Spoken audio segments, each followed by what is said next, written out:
Hello, baseball fans. Welcome to the eighth inning stretch. No, you're not imagining things. We are on a bit later than normal, but we're here. I'm AJ, he's Carson, and believe it or not, I can't believe I'm saying this, Carson, but baseball season is unofficially halfway over. Yeah,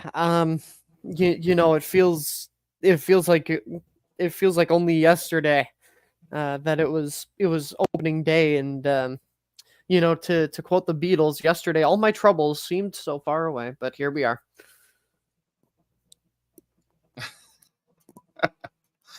Yeah, no, it seemed like yesterday was spring training. But yeah. Yeah, I saw a thing the other day and something about the halfway point of the season. I went, what? Um, yeah, it doesn't seem possible. But here we are. We are at the midway point of the season, and that means we're gonna do a little mid-season. Check out some of the stuff that's gone down, some of the big stories that have gone down in the first half of the season, and look ahead to the second half of the season. Make some bold predictions because that's what we like to do here on the show. So, but first, as always, let's start with our poll results. So we asked you guys with Willie Mays passing, who's the new greatest living baseball player? And with 28% of the vote, coming out on top was Philly's great Mike Schmidt, followed by Ricky Henderson with 25%, Randy Johnson 20%, Greg Maddux 19%, and the ever mysterious other with 8%. This might be the first poll that we've ever done that there's no bad choice here. No, absolutely not. All of these guys are absolutely fantastic choices. Um, I am. I guess I'm a little surprised at Mike Schmidt winning this, simply because in my eyes, at least, when you look at these guys, he doesn't quite have the name recognition to like a casual baseball fan. Hmm. But then again, we do have the best fans in the world, so they already know who's good and who isn't. It doesn't matter what their names I was are. gonna say we don't. I wouldn't say that we don't have that. None of our fans are casual fans, but um, I mean, I think we definitely do have. I mean, obviously, some of you are not. Not all of you are hardcore, diehard baseball geeks like us. Um, and we know that, and that's okay because that's this show. This thing is for all baseball fans. Um, yeah, I don't know. Like, if you, this might be an interesting little experiment because if you polled, um, I don't know, man. Like, I don't know if you polled. I don't know how you would do this, but if you polled quote unquote casual baseball fans, um, I wonder how many of them, like if you asked 100 casual baseball fans, again, I don't know how you would define casual, but I wonder how many of them would recognize the name Mike Schmidt. Yeah, it is. It is very curious, but again, I mean, talk about somebody who's well deserved of the Oh, honor of yeah. the greatest living player. I mean, almost 1,600 RBIs, almost 550 home runs at 548, 2,234 hits. Like he is very well deserving. A three-time MVP, a Hall of Famer. Um, a World Series champion in 1980, 10-time Gold Glove, 6-time Silver Slugger, World Yep. Series MVP. Like he's done it all. And I would make the argument as uh, one of, if not the greatest third baseman of all time. Yeah, absolutely. Um, Again, that's a whole other that's a whole other debate for another time. But I don't know, man. I mean, best third baseman of all time, Mike Schmidt, Chipper Jones, and probably George Brett. Probably, yeah. Yeah. Chipper Jones. Chipper Jones is the best third baseman that I ever got a chance to see play. Obviously, I didn't get a chance. I never saw Mike Schmidt play or George Brett. I think Brooks Robinson you have to put in that conversation. Wade Boggs. Wade Boggs, I think there's a lot of really good. My point is, there's a lot of really good third basemen, but I would make a strong argument for Mike Schmidt is the greatest third baseman of all time. But that brings us to the next name on our runner up in this poll, Rickey Henderson. Now, there's a name that I think even if you're a casual baseball fan, I mean, you have to know who Rickey Henderson is. Oh, absolutely. Yeah, Rickey, one of the best by far. I mean, all the rest of these guys. I mean, Randy Johnson too. Like everybody knows Randy Johnson. Everybody knows Randy. Greg Maddux. Certainly has some name recognition. Maybe a little bit more on the Mike Schmidt side in terms of name recognition, but yeah, all four of these guys very well deserving potentially of this honor. Yeah, I mean, if you watched baseball at all in the 90s, Greg Maddux, Randy Johnson, and obviously Mike Schmidt and Rickey Henderson were of an earlier generation, but yeah, I mean, I can't, like I said, I feel like I can't argue with Mike Schmidt winning this poll, but me personally, if I were casting a vote, my vote would be for Rickey Henderson. That's fair. I think I'd probably give my vote to Rickey as well, personally. But again, there is, like we've talked about it ad nauseum. It feels like, AJ, but there is no wrong answer here. No, not that there's ever really a wrong. Well, yeah, there's not really ever a wrong answer in these polls. But I mean, Rickey Henderson, 10-time All-Star, 2-time World Series champion, AL MVP, ALCS MVP, Gold Glover, 3-time Silver Slugger. Obviously in the Baseball Hall of Fame. Scored almost 2,300 runs in his career. Stole 130 stolen bases in a single season, which Carson, I would make the argument that might be the most untouchable record in baseball history, in all of baseball.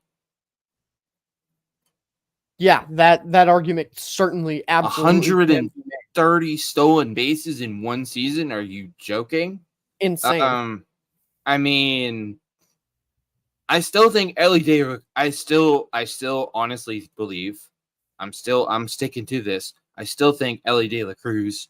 At some point, we're gonna see Ellie De La Cruz crack 100 stolen bases in a year. I mean, if anyone could catch Rickey, it would be Ellie De La Cruz. And then of course, Rickey led the American League in stolen bases 12 times, which is again ridiculous. And ended his career with 1,406 career stolen bases, the most of all time. Again, a pretty untouchable record.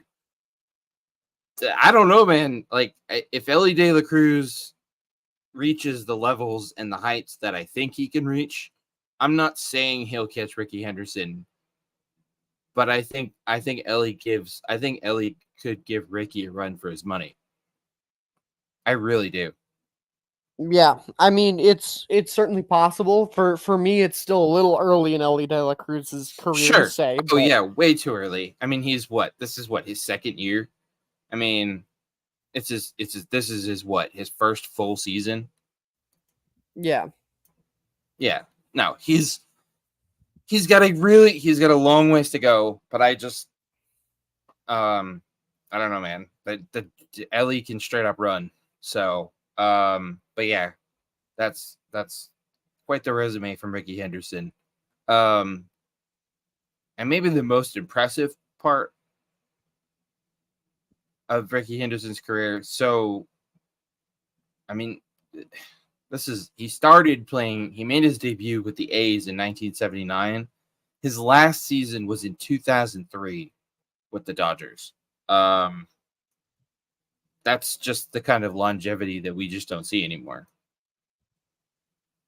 Yeah, absolutely not. And Yeah, so yeah, that's nuts.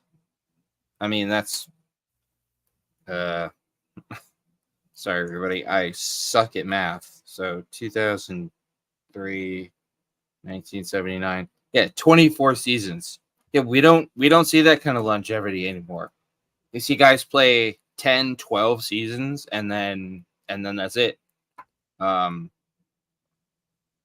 mean, obviously part of that is there's more wear and tear on players now than there was, when Ricky played, but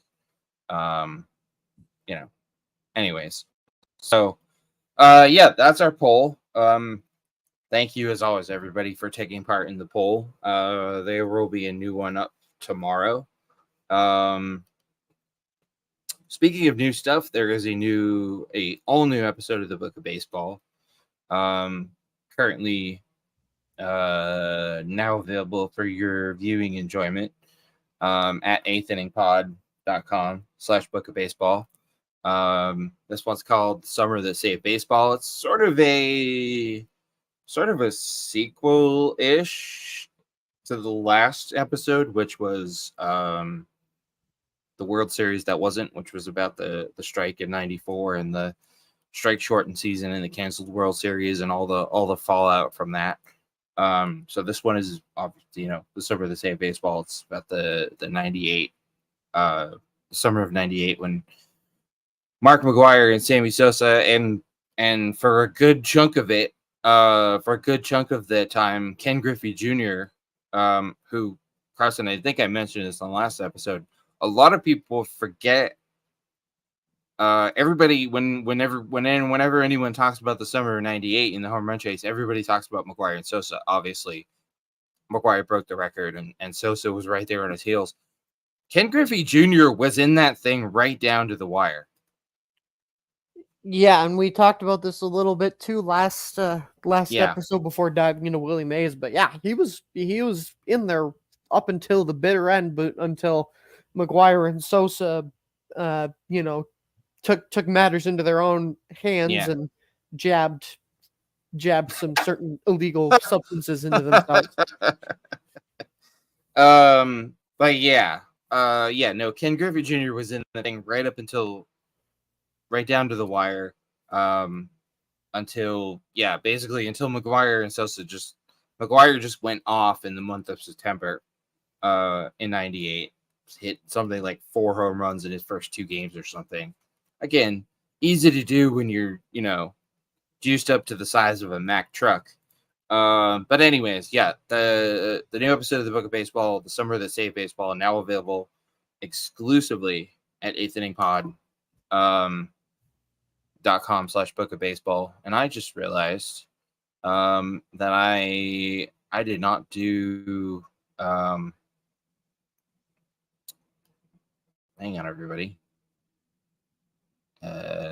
Where is my stuff? What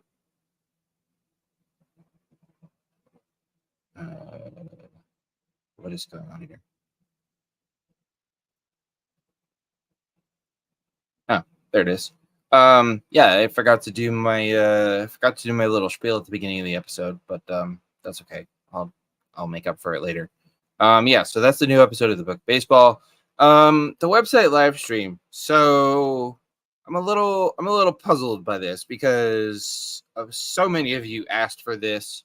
You guys kept, writing to us and, hey, it would be cool if the live stream, if we could listen to it directly from the website, yada yada yada. So a bunch of you asked for it, so we did it. We decided, okay, hey, we'll try it out for an episode or two, and that's what we did. And frankly, you guys, I don't know where the disconnect was, but so many of you asked for it, and then the numbers just weren't there. So I don't know where the disconnect was, but we're We're putting that on hold.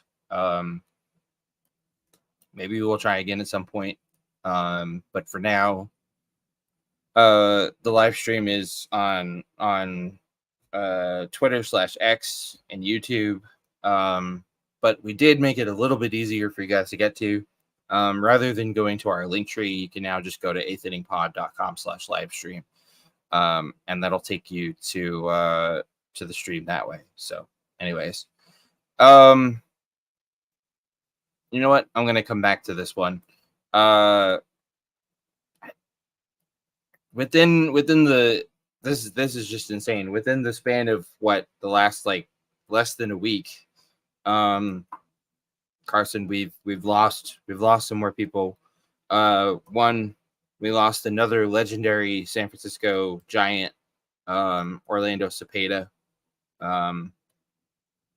which is sad and also kind of weird that he passed so soon after Willie Mays. And then we lost a couple of non-baseball, lost a couple of great actors. We lost Martin Mull, who most of you of a certain age will remember as the principal on Sabrina the Teenage Witch. Great show, by the way.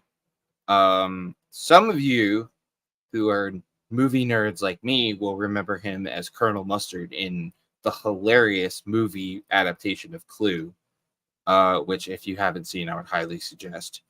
And then we also lost Donald Sutherland, who has long been one of my favorite actors. He's been in so many great. He was in A Time to Kill, great movie. He was in Backdraft, which is one of my favorite movies. But maybe most famously known, Carson, for Invasion of the Body Snatchers. Yeah.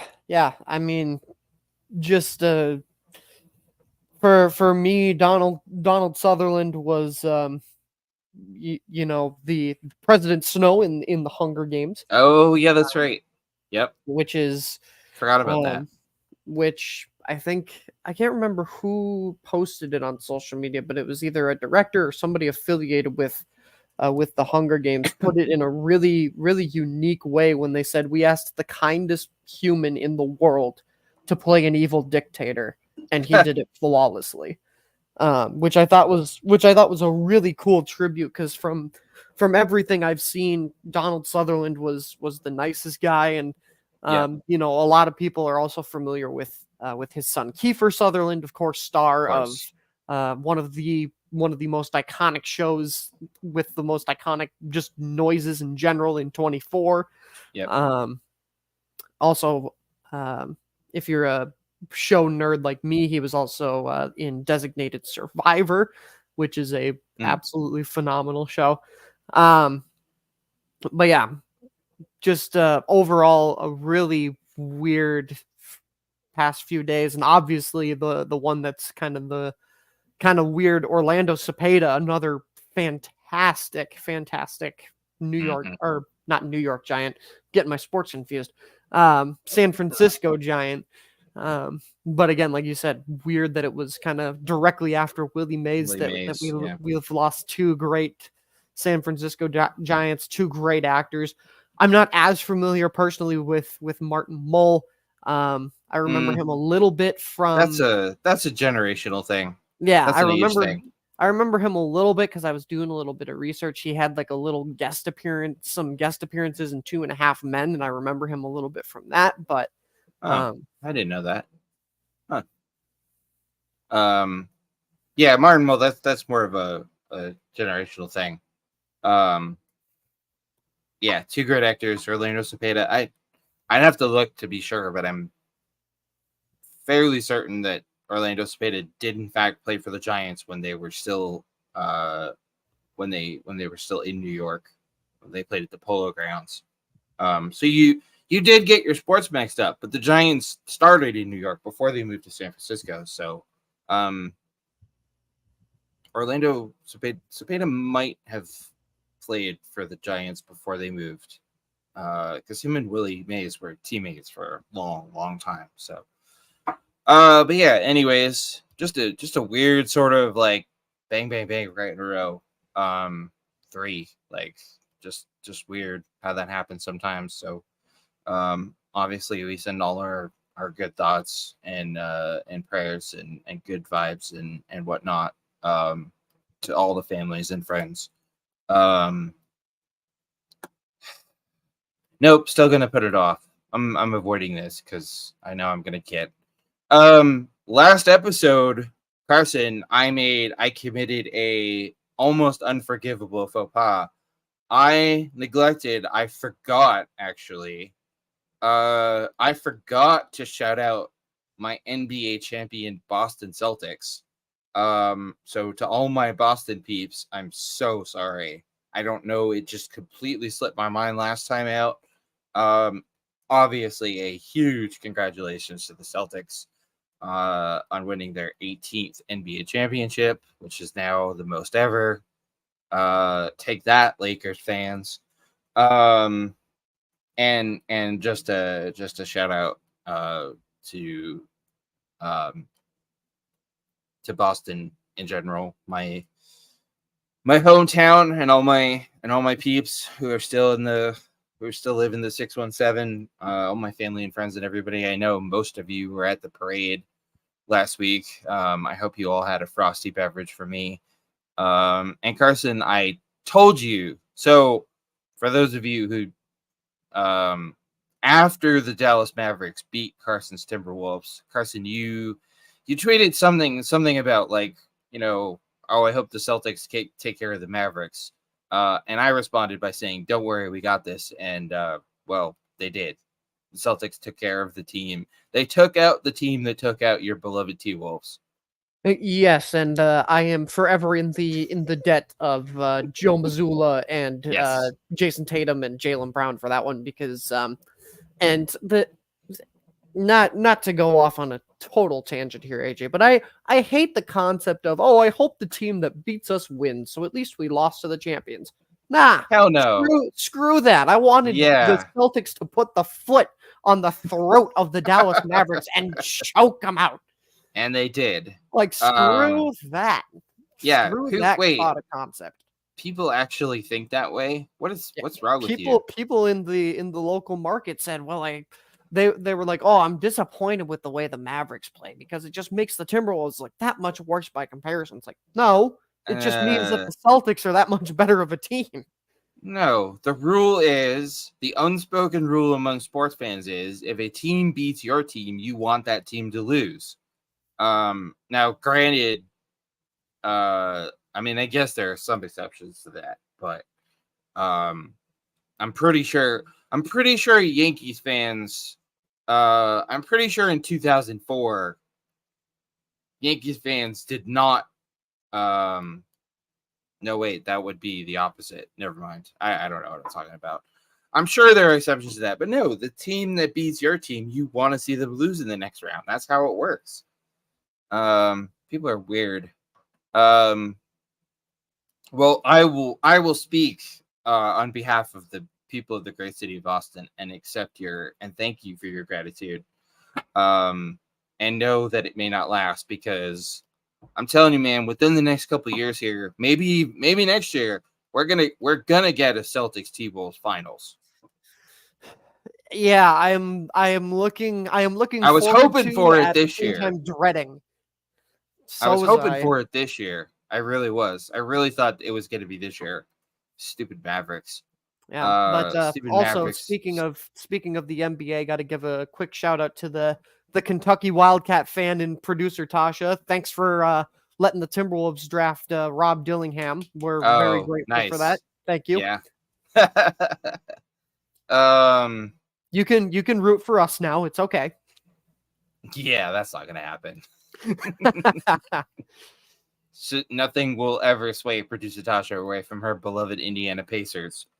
I'm pretty sure she's still mad at me and the Celtics and the city of Boston for dismantling her Pacers in the conference finals. So, yeah. But anyways, I'm obviously ecstatic that the Celtics won. It's been a while. 2008 seems like a long time ago. You know, us Boston fans, we're used to a certain standard. I actually saw we'll move on for this in a minute here, I promise. But I actually saw something really funny, Carson. And everybody, I saw something really funny. It was a tweet. I think it was from Tom Caron, who, for those of you who don't know, is basically a living sports media legend in Boston. But Tom Caron tweeted something from the parade, a conversation he overheard where a kid, I don't know how old, but a kid, maybe like a teenager, I'm assuming, said to his parents, "Oh, let's go stand in the spot where we usually stand," meaning at the parade, at the Celtics parade. And that just really made me smile, because that made me think, wow, like there's a whole generation of kids in Boston that have grown up just being accustomed to Boston teams winning championships. And it made me laugh, and it made me smile, and it made me think. It was sort of a reminder of how lucky we've been over the last 20 years or so, because folks, I remember the dark times when Boston teams were just not very good. So anyways, that was just a nice little reminder of, oh yeah, we're spoiled. So all right, I've been avoiding this. I'll be honest with all of you. I debated whether or not to even, but I'm gonna talk about it because I feel like it needs talking about. So last episode, we did our very best. We did our very best to pay tribute, as best we could, to pay tribute and honor the late great Willie Mays, and his career on the field, and everything he did on the field and everything he did off the field. And just we did our best, and hopefully we did right by Willie. But during said episode, we talked about obviously the game that the Major League Baseball played at Rickwood Field in Birmingham, where Willie started his career. So when we played this game at Rickwood, a tribute to Willie, and a tribute to the Negro Leagues, and a tribute to really just the history of baseball. And we also talked about how during their pregame coverage, Fox included Barry Bonds in their pregame coverage, and as per usual, he couldn't help but make an ass of himself, claiming that he would have hit a home run off of Satchel Paige. Yeah, right. I'd love to see that. Please, somebody who does like virtual recreations of stuff, please make that happen, because I want to see that. I'd love to see that. Satchel Paige would blow Bonds away at the plate, but that's neither here nor there.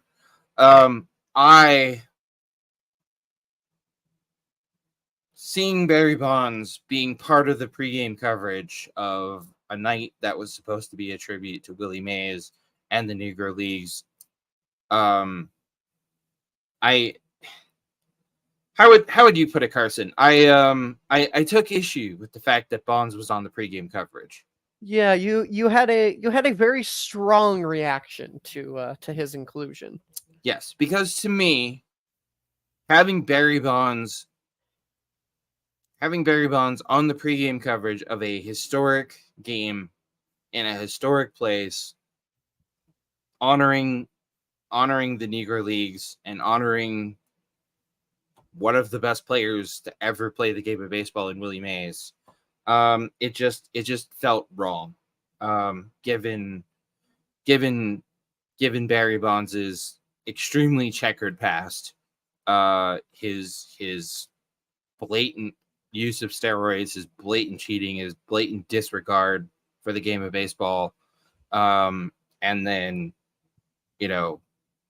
topped it all off by blatantly and repeatedly lying about it. Oh, I never did it, yada yada yada. And and then obviously the whole Balco case and the federal indictment and everything that went with that. He's a disgrace. He's a slime ball. And I think that was a huge mistake by Fox. However, unsurprisingly, some of you agreed with me and some of you didn't, but that's part of why we do this, is to have thought-provoking dialogue and conversations about this kind of stuff. Some of you agreed, some of you didn't, and that's fine. Everybody's entitled to their opinions. But some of you, not a lot, there were a few of you who sort of went the other direction, and they some of you took issue with what I said, and some of you accused me of saying, took my words and twisted them into I was saying that Barry Bonds shouldn't have been at the game at all. No, that's not what I said. That's not. I wasn't even trying to. I wasn't even trying to infer that. I wasn't trying to imply that he shouldn't have been, at the game at all. So I apologize if that's, if that's how it came across. I'm obviously, just despite everything, yes, he should have been at the game. I have no problem with him being at the game, because of, obviously, Willie Mays was his godfather. His father, Bobby Bonds, and Willie were teammates and friends. No, I have no issue with him being at the game. I just thought having him on the pregame show and giving him the airtime, and putting his face on TV, I just thought that was a mistake, and I thought it was in poor taste, given that the game at Rickwood had unfortunately turned into a tribute to Willie Mays, because Willie passed away shortly before the game. So, anyways, I just wanted to clear that up. Carson, I think we both agree that 100% Barry Bonds should have been at the game. Yeah, 100%. And I also made the case and played a little bit of devil's advocate to Yes. AJ's points that it would have felt wrong not to have him be a part of the pregame, considering he has Willie Mays' godson. Right. It only made sense. But again, which is a valid point. Exactly. And like AJ said, for the most, and one of the things that I appreciate about our fans a lot of times is that, even if they disagree with our takes and they email in, a majority of them, most of our fans are very respectful about how they go about it. Like, you guys give us your take. And that's one of the things that we love about the show, is that, AJ and I are going to disagree from time to time. And, there are some of you who think that we agree too much, and some of that criticism might be a little bit fair, but, and there ridiculous. There are some of you out there who are going to disagree with both of us, with one of us, but right. That's one of the things that make our show great. Yeah, exactly. Yeah. So anyways, I just sort of wanted to adjust that, because, that is something that, and Carson's right.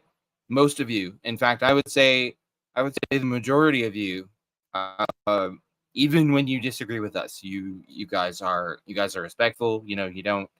And honestly, and I think we've talked about this before. Honestly, anytime we get any kind of emails or messages that are disrespectful in any way, guess what? Automatic auto delete, insta deleted. So, don't even waste your time. But anyways, yeah, I thought that needed addressing, because I didn't want anyone to think that I was in any way saying, oh, Barry Bonds shouldn't have even been at the game. Not at all. I think that would have been disrespectful to Willie's memory. So all right. Anyways, moving on. Now that we've sort of stuff out of the way, as our come on, there we go. Just waiting for the banner to update. The Philadelphia Phillies, Carson. We've talked a lot about them this year, understandably so. One of the best teams in baseball. Basically from the get-go. Still, I believe, holding on to the best record in the National League. Pretty much a lock to win the NL East, with the Braves being so shorthanded. But now the Phillies are dealing with some injury issues of their own. Both Bryce Harper and Kyle Schwarber slated to miss at least 10 days. Somewhat silver lining. It sounds like, according to team sources, that they both avoided significant injuries. Initial prognosis for Harper, a low-grade hamstring strain. And Schwarber diagnosed with a mild, I don't know how a groin strain can be mild, but a mild groin strain. Not great news for the Phillies. Granted, it sounds like they've both avoided major issues, but this has got to have Philly fans white knuckling a little bit. Yeah, and as you know, as they should, because a lot of times in baseball, sometimes these minor injuries can turn into things that are a little bit bigger. I mean, for example, Kyle Tucker for the Astros, everybody kind of thought that he might, that okay, 10 day gets put on the 10-day IL, and odds are, initially they thought he was going to come back pretty quickly, but guess what? He's still on the 10-day IL and just progressed back to hitting again on Thursday. So, yeah, it's the world of baseball is a strange world, especially with injuries. Dynamics can change. Teams can easily rise or fall depending on their health in large part. But I think the Phillies in general will be okay. I think they've got enough depth to kind of weather the storm. Now, do I think that they're going to go out and be a super team? No, but I think they've got enough depth to kind of weather the storm. They've still got a commanding lead right now in the NL East over the Braves, who have not been able to really take advantage. Who really have not been able to take advantage of these injuries for the Phillies. So I think they'll be okay. Yeah, no, this relax, Philly fans. Take a deep breath. The sky is not falling.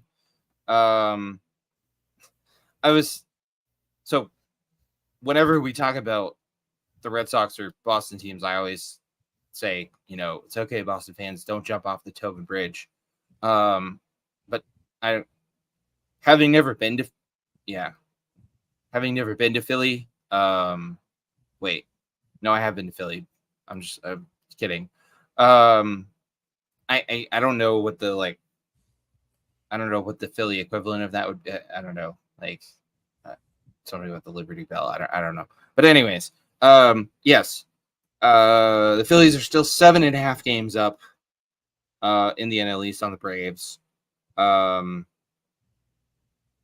They have gone 5-5 over their last 10. So, but yeah, despite the fact that Schwarber and Harper seem to have avoided significant injuries for now, I don't know, man. I think if you're the Phillies, if I'm Phillies manager Rob Thompson, Carson, I'm wrapping these guys in bubble wrap until after the All-Star break. Yeah, and I think that's Like, one why thing risk too. it? Yeah, and I think that's one thing too that's going to be very that I'm honestly surprised that the concept of load management has not made its Mm, way into Major League Baseball. I am hmm very surprised, but also very happy about that. Um, Yeah. because at a certain point, I would think that if you're and maybe it's a thing that'll become more and more if like honestly, I wouldn't be surprised if the pitching trend continues the way that hmm it's been. If we see a little bit more load management, guys getting their start skipped for for hmm a period of time during before a little bit before the All Star break or a little bit before the postseason starts, things like that. Yeah. Um, but yeah, I wouldn't be surprised if teams start kind of putting together shells of their current lineups and given some of these maybe younger guys or some of the veterans that are on the bench a little bit more playing time. Yeah. Especially because I mean the last thing you want to do is so it sounds like let's see. So Harper could be activated as soon as July 9th, and the All-Star game about a week or so, a little less than a week or so before the All-Star game. Um, and Schwarber, Phillies manager Rob Thompson said both players could return within 2 weeks. Thompson said there's a good chance they'll come back before the All-Star break. But having said that, we want to make sure they're completely healed. Yeah, so see, Rob Thompson's thinking the same way. Just use the All-Star break as sort of a buffer. That would give both guys 10 more days to make sure they're good to go, and and maybe even more importantly than that, like we're talking about, because all it takes is, especially with a hamstring, all it takes is one little tweak and a minor hamstring injury. 10 days on the IL can turn into 45. Yeah, which would be not good at all. Like No. you, especially in baseball, it feels like you got to really take care of these injuries, make sure that everybody's at 100% before they come back. Yep. And if they lose, I mean, if the Phillies lose Harper or Schwarber, for any, you know, considerable amount of time, then the sky might be falling in Philly. But anyways, it's not for now, so that's definitely something to keep an eye on. Um, Obviously for Phillies fans, and the rest of the National League. Um, yeah, that would be bad. So offense. So we always talk about how come the playoffs, pitching and defense. Pitching and defense win championships. But to get there, you got to score. I mean, the other part of winning games, obviously, is scoring runs. But so far in 2024, Carson, Major League Baseball offenses have been, well, they've been offensive, or offensive, I should say. So far in 2024, the league batting average. So this is league wide. This is all teams. Um, this is every team. All team batting averages averaged into another average. So far in 2024, the league batting average is a mediocre 241.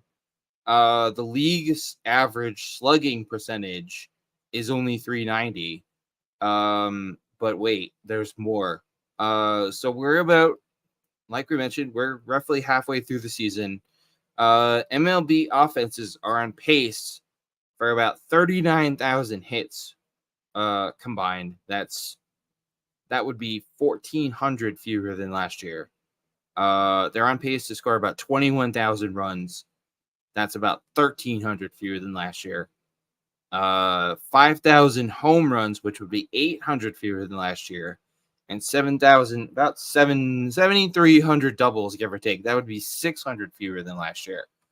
Carson, if this pace continues, we would end up with the fewest doubles in a season since 1993, the fewest home runs since 2015, the fewest hits per game, in a full season since 1968.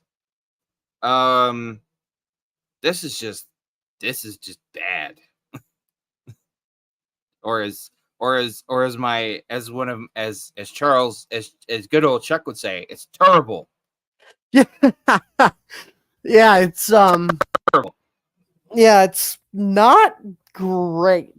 Definitely. Obviously this has been, I think, um one of the main complaints that I hear from friends and family who aren't really into baseball is that they hate the low scoring defensive games, and it's like, this year isn't exactly helping with that. I mean, sure, there have been some games that have been high scoring, but in retrospect, and again, we're baseball geeks, so I like me a good pitching duel. Always have, Oh, always will. absolutely. But for casual baseball fans, for a lot of times they're used to sports that, even for casual sports fans, they're used to sports that are a little bit higher scoring, like football, or hockey. A lot of times is a little bit higher scoring, especially since they kind of changed the width of the net and things. They're Basketball. not really basketball. They're not really used to sports where defense truly does win championships. Right. Yeah, I mean, again, as a hardcore baseball geek, yeah, I love me. Give me a 2-0, 3-2, 1-0, 4-3-2-1 type game. Give me that any day of the week over these games that end up like 10-6 or 10-8 or whatever. I mean, I'm not saying those games can't be exciting, but you make a really good point about casual fans. Because what draws casual fans to not just to baseball, but what draws casual fans to any sport? It's scoring and offense. That's why soccer doesn't really have casual fans, because soccer is so low scoring. Although to me, again, that's one of the most exciting parts. That's one of the most exciting parts about soccer is the fact that one play, one goal can change the whole complexion of the game. Not so much in these other sports, but I guess the other question, I mean, the question about this is what the heck is going on with offenses in baseball? I mean, we're talking about the fewest hits per game in a full season in more than 50 years. Now, maybe the bats will heat up as the weather heats up, maybe. But the big question about this, Carson, is what gives? Yeah, I mean, I have my own thought. I have my own theory on this, but I'm really curious. What you think is going on here. Yeah, I honestly, I wish I had a concrete answer, a concrete theory, but I really don't know if I do. I don't know if it's something where guys are just swinging with more tennis rackets than in years past, and or if pitchers are getting that much better. Maybe it comes down to these younger pitchers are coming up into the systems, and in youth baseball already firing pretty fast pitches, and maybe it's just about hitters not being able to catch up. I'm really not. I really don't know if I have a concrete explanation as to why this is happening. I mean, I don't think there is. I don't think there's one. Like we've been talking about the injuries, the like ridiculous amount of injuries to pitchers this year. We talked about how there's not one thing you can point to. I think it's the same thing with. I think it's the same thing with this. I don't think there's one definitive thing you can point to. I think it's a bunch of things. I mean, that's a really good point about the pitchers. You've got these pitchers coming up through the ranks who are throwing harder and with more spin and with more command than ever before. And pitchers have analytics on their side now. Analytics has, for better or worse, analytics has sort of invaded, not just baseball, but all sports. But these pitchers, my point is about the analytics. Pitchers now know which pitches to throw to which batters and in which situation. And if they execute those pitches, even the best hitters are going to struggle to put the ball in play. Yeah, that's very true for sure. You might have the so-called baseball traditionalists. I hate that term so much. Who get those analytics out of my baseball. No, I mean the analytics are, again, it's better for better or worse, no matter where you come down on it. But analytics are here, folks, and they're here to stay in baseball and in every other sport. It's just the time we live in. But I mean, sure, I guess there could be other factors, like I mentioned, the weather. Maybe it's the baseballs, because we know MLB has been they've been fiddling with the baseballs. But it just, to me, it feels like there's no way that it's coincidence that this offensive downturn is happening in what is essentially the golden age of pitching analytics. Yeah, I mean, you bring up some good points. Analytics have become a huge part of the game, and again, analytics, it's not even just something we're seeing in baseball. It's also something we're seeing across sports. Like the coaching aspect of coaches is being taken away, and maybe that has something to do with it, where analytics are telling a batter, oh, you need to change this about your stance because it's going to give you a 9.625% chance of hitting this pitch better. And then guys go to make these adjustments to their swings, and then it's just not working. So then they got to try and revert back, maybe in some cases, or change it up, tweak it up again. So maybe that has something to do with it too. Yeah. That's a really good point about coaches. Not so much in baseball, but I think football is probably the best example of where analytics are sort of taking the reins out of the coach's hands to an extent.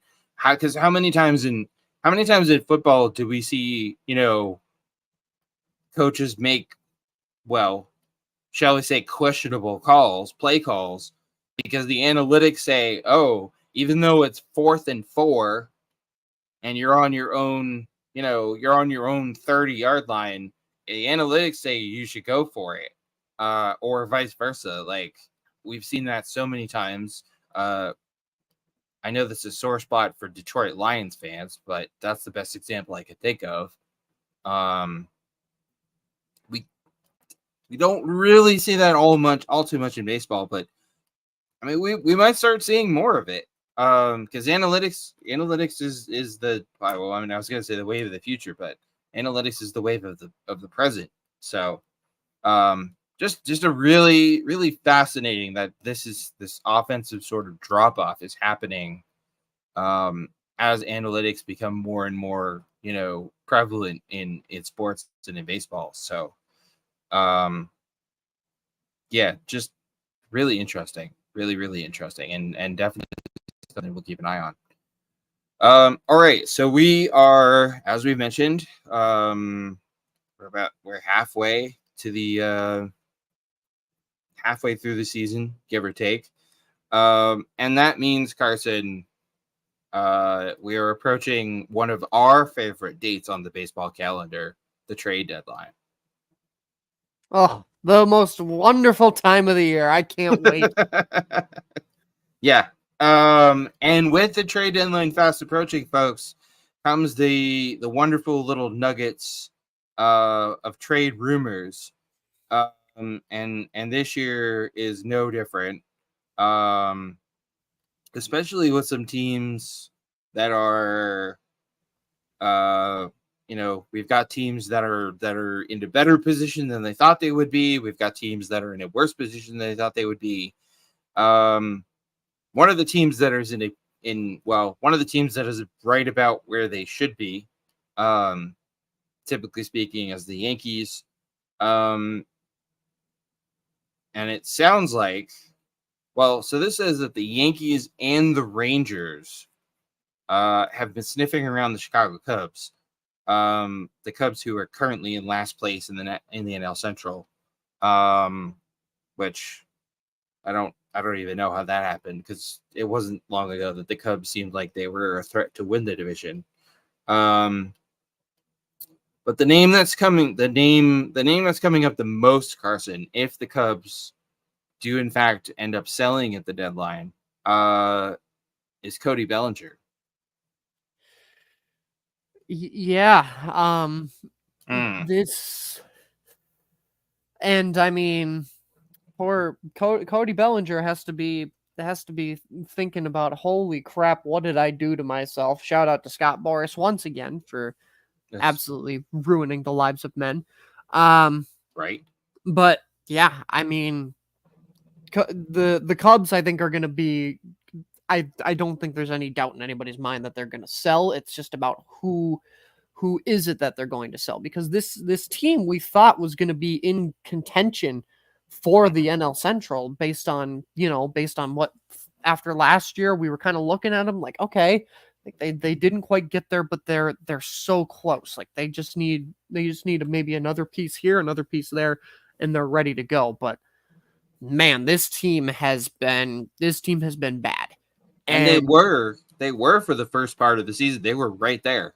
Yeah, exactly. They were absolutely right there. And I mean, Cody Bellinger too is one of those guys where I think he would be the first person to admit that his production is not nearly where he would like it to be. His second year in Chicago, his numbers are all down across the board. His OPS is down 140 points, 748 this season compared to 881 last season. So yeah, I don't know what they're going to be able to fetch for him on the market, but a contending team, I think, could certainly take a shot at him. As far as where he could go, that I think is still up in the air. It kind of depends on, I think it depends on a few different things. Obviously, I think some top contending teams will probably come sniffing around. I think the Yankees are probably going to come sniffing around after him. Which, boy, wouldn't that be a weird sight to see a former Dodger playing for the Yankees. I wouldn't be surprised to see maybe like a Texas Rangers or a Houston Astros come sniffing after him to try and give their lineup just that little bit of extra boost to try and get themselves back in contention. But things are going to be very interesting around. It's going to be Cody Bellinger. It's going to be Bellinger watch for this trade. Yeah. Last year was Ohtani watch. This year is going to be Bellinger watch. And also Pete Alonso watch. Bellinger to the Yankees, as much as I hate to admit that. Bellinger could fill in nicely for New York because Bellinger can play first base. Bellinger could fit in nicely at first base for the Yankees. Yeah, certainly could. I mean, obviously, you've also got Anthony Rizzo occupying that spot too. But I mean, with Rizzo sounds like Rizzo's going to be out for a while. Yeah, exactly. That's the caveat of, but yeah, after his whatever the hell, I don't even know if I can call that base running. I don't know what the heck that was. But yeah, I mean, Bellinger could slot in for the Yankees. You mentioned the Rangers and the Astros. I mean, the Astros are back to 500, unfortunately. I mean, I guess we all kind of saw that coming, but the Astros and Rangers, they've got some work to do between now and the deadline to even I think, to even be in a position to be buying. So, geez, yeah, the Rangers. Oof. Talk about World Series hangover. The other two big names that have been floating around, both from Toronto, Bo Bichette. I mean, the Blue Jays they're not officially out of it, but they might as well officially be out of it. Carson, the Blue Jays have been a train wreck this year. Yeah, the train north of the border has got logged in maple syrup and has completely stopped in the middle of the city. My goodness. And honestly, AJ, this is the team that I think midway through the season I'm the most disappointed in. Yeah. You have all that talent. And you're going to be in the bottom of the AL East, 14 and a half games back with guys like Bo Bichette, Vladimir Guerrero Jr., Jose Barrios. Like, you have all this talent on this team, and you're going to be that far back. It's just such a disappointment, I'm sure, for Blue Jays fans everywhere, too. I mean, just for Canada in general, seeing as the Blue Jays are the only team in Canada, they're sort of, they're like Canada's team. Hasn't Canada been through enough sports heartbreak in the last month? Yeah. Well, I don't know how much of Canada outside of Edmonton we're rooting for the Oilers. Shout out to the Florida Panthers, by the way. Ugh. Yeah, sure.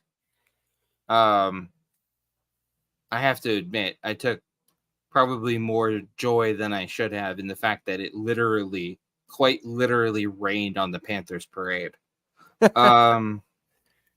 Geez, who thought having a parade in Florida in June was a bad idea? It's not like it rains every freaking day down there this time of year or ever. Anyways, yeah, Bo Bichette. Speaking of bold predictions, Bo Bichette will not be a Toronto Blue Jay after the deadline. The Blue Jays are going to be in full-on sell mode, mostly because I don't see a way for them back into this thing, and also, Bichette and Vladdy are only under club control through next year. So if they don't move them soon, they're going to end up getting precisely nothing in return for these guys.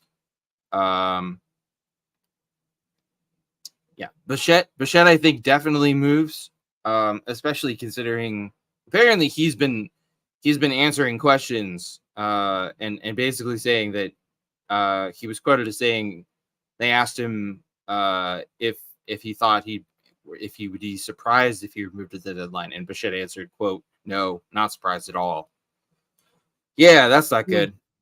Vladdy has said recently expressed that he would, quote, "be happy to help any team, even if it was the divisional rival Yankees. Please, God, no." I'm sold on. I think Bo Bichette is gone at the deadline. I'm not quite sold on Vladdy, but Vladdy hasn't quite lived up to his lofty accomplishments of 2021. Yeah, it's so I'm in the same boat as you. I think Bo Bichette is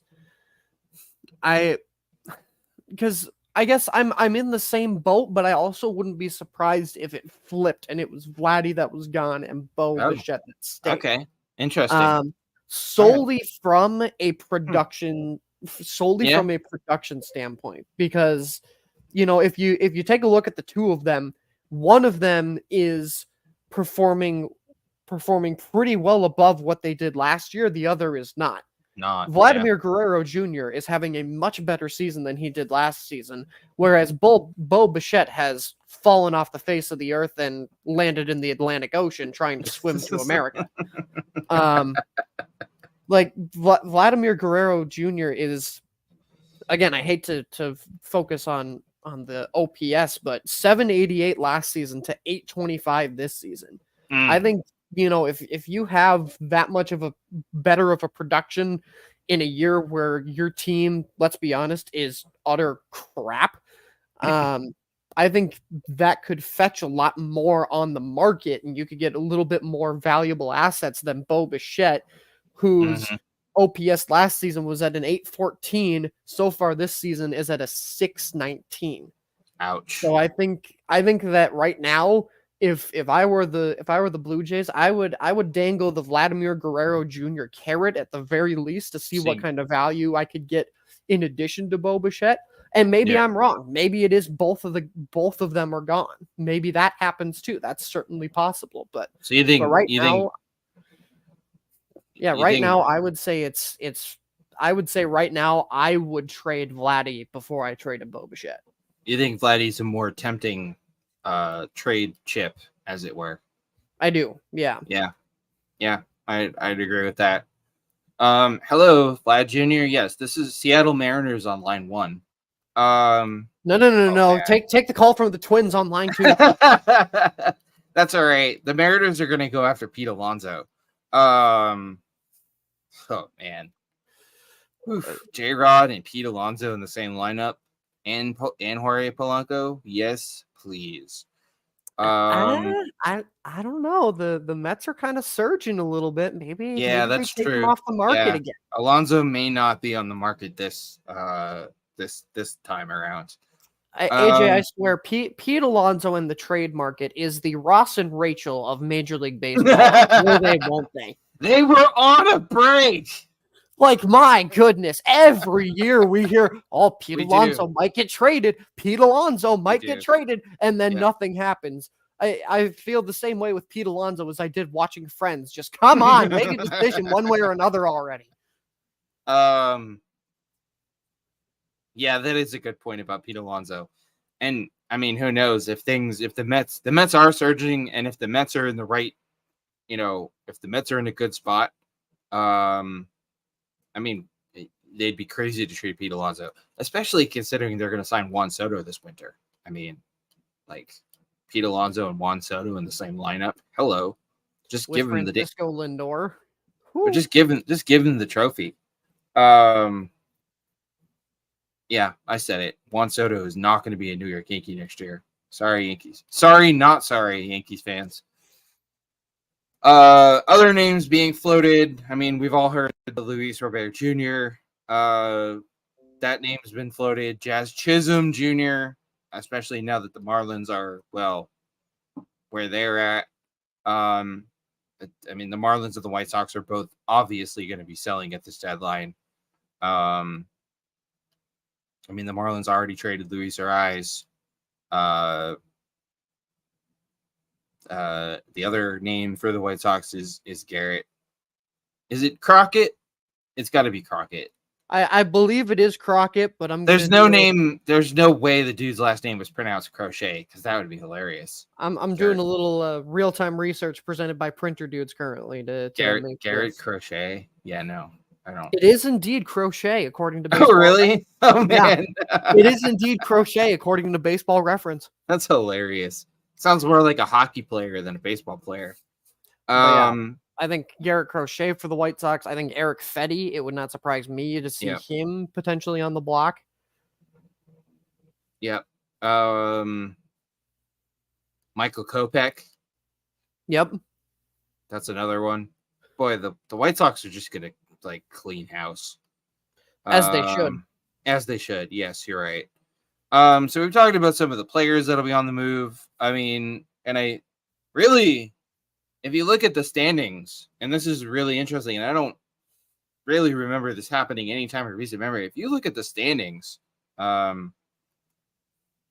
which I'm actually going to do right now. Thank you, the Athletic app. I think this might be the most used app on my phone. Hey, we say it all the time. Shout out to the Athletic. I don't know. It's probably a tie between the Athletic app and the Twitter app. Yeah. I use both of those quite a bit. I should use Twitter so much less. No, ditto. But yeah, so if you look at the standings, and we'll get to the playoff race here more in a minute. But if you look at the standings, American League wild card, there are, let's see, 1, 2, 3, 4, 5, 6, 7. There are 7. I mean, some of these are a little. There are 7 teams in the American League that are less than 10 games out of that last wild card spot. Now, granted, one of those teams is the Angels, so I mean, we could basically just scratch them off. But the Red Sox, the Astros, the Rays, the Blue Jays, the Tigers, and the Rangers are all within 8 games of that last wild card spot with half the season to go. Now, I'm not saying all of those teams are going to be in the mix. But if you're a GM and you start thinking about the trade deadline and you look at the standings and you go, well, hell, we're only 6.5 games out of a playoff spot. We're not gonna we're not gonna trade away our best players. We're gonna try to, which is gonna create a problem. It's gonna create a supply and demand problem, or it could create a supply and demand problem on the trade market. And then over in the National League, oh man, wow. Okay, so you thought the American League was crazy? Get ready for this. National League is nuts. Every team in the National League, except for the Marlins and the Rockies, surprise, surprise, the Mets, Diamondbacks, Pirates, Giants, Nationals, Reds, Cubs are all within 4 games of the last wild card spot in the National League. Holy crap. Insane. Yeah. And like you said, this wow. I very much predict this. I very much predict this trade deadline to be a seller's market, simply because of the parity and how close so many teams are to even just a wild card spot. Like this, This trade deadline will be a seller's market. Sellers are going to be able to ask for some pretty high prices and probably going to be able to get them because there are so many teams that are still in the mix. I can't, in recent recollection, remember this many teams that are in single-digit games away from a wild card spot. No. So if I'm a Blue Jays fan, for example, and I know that there's a potential for my team to just decide to rebuild and clean house, I'm licking my chops thinking about what kind of potential prospects and what kind of haul we can get for some of these guys. Same thing with the White Sox. You've got Garrett Crochet, as we just recently learned it's properly pronounced, who is currently a Cy Young candidate. Can you imagine what they could potentially get for him on the open market? And I mean, you talked about potentially scratching the Angels off. They're on a 6-game winning streak right now. So we can't even really scratch them off yet. They're only 1 game away from the Rangers, who are on a 6-game losing streak right now. So there is so much insane. There is so much room for this race to change even between now and the deadline that I don't even know if we can predictably say for a lot of these teams, oh, this team's going to be a seller. This team's going to be a buyer. I don't know that we can necessarily say that. And normally by this point of the season, normally you can get a pretty good handle on, okay, these teams are going to be buyers, these teams are going to be sellers. But this year it's just we just don't know. So which is insane. I mean, since we're basically already talking about it, let's shift focus here a little bit and talk about the standings in the playoff race. I mean, we just kind of touched on it. The American League, there's a little more distance, but the National League, holy crap, all but 2 teams within 4 games of a wild card spot.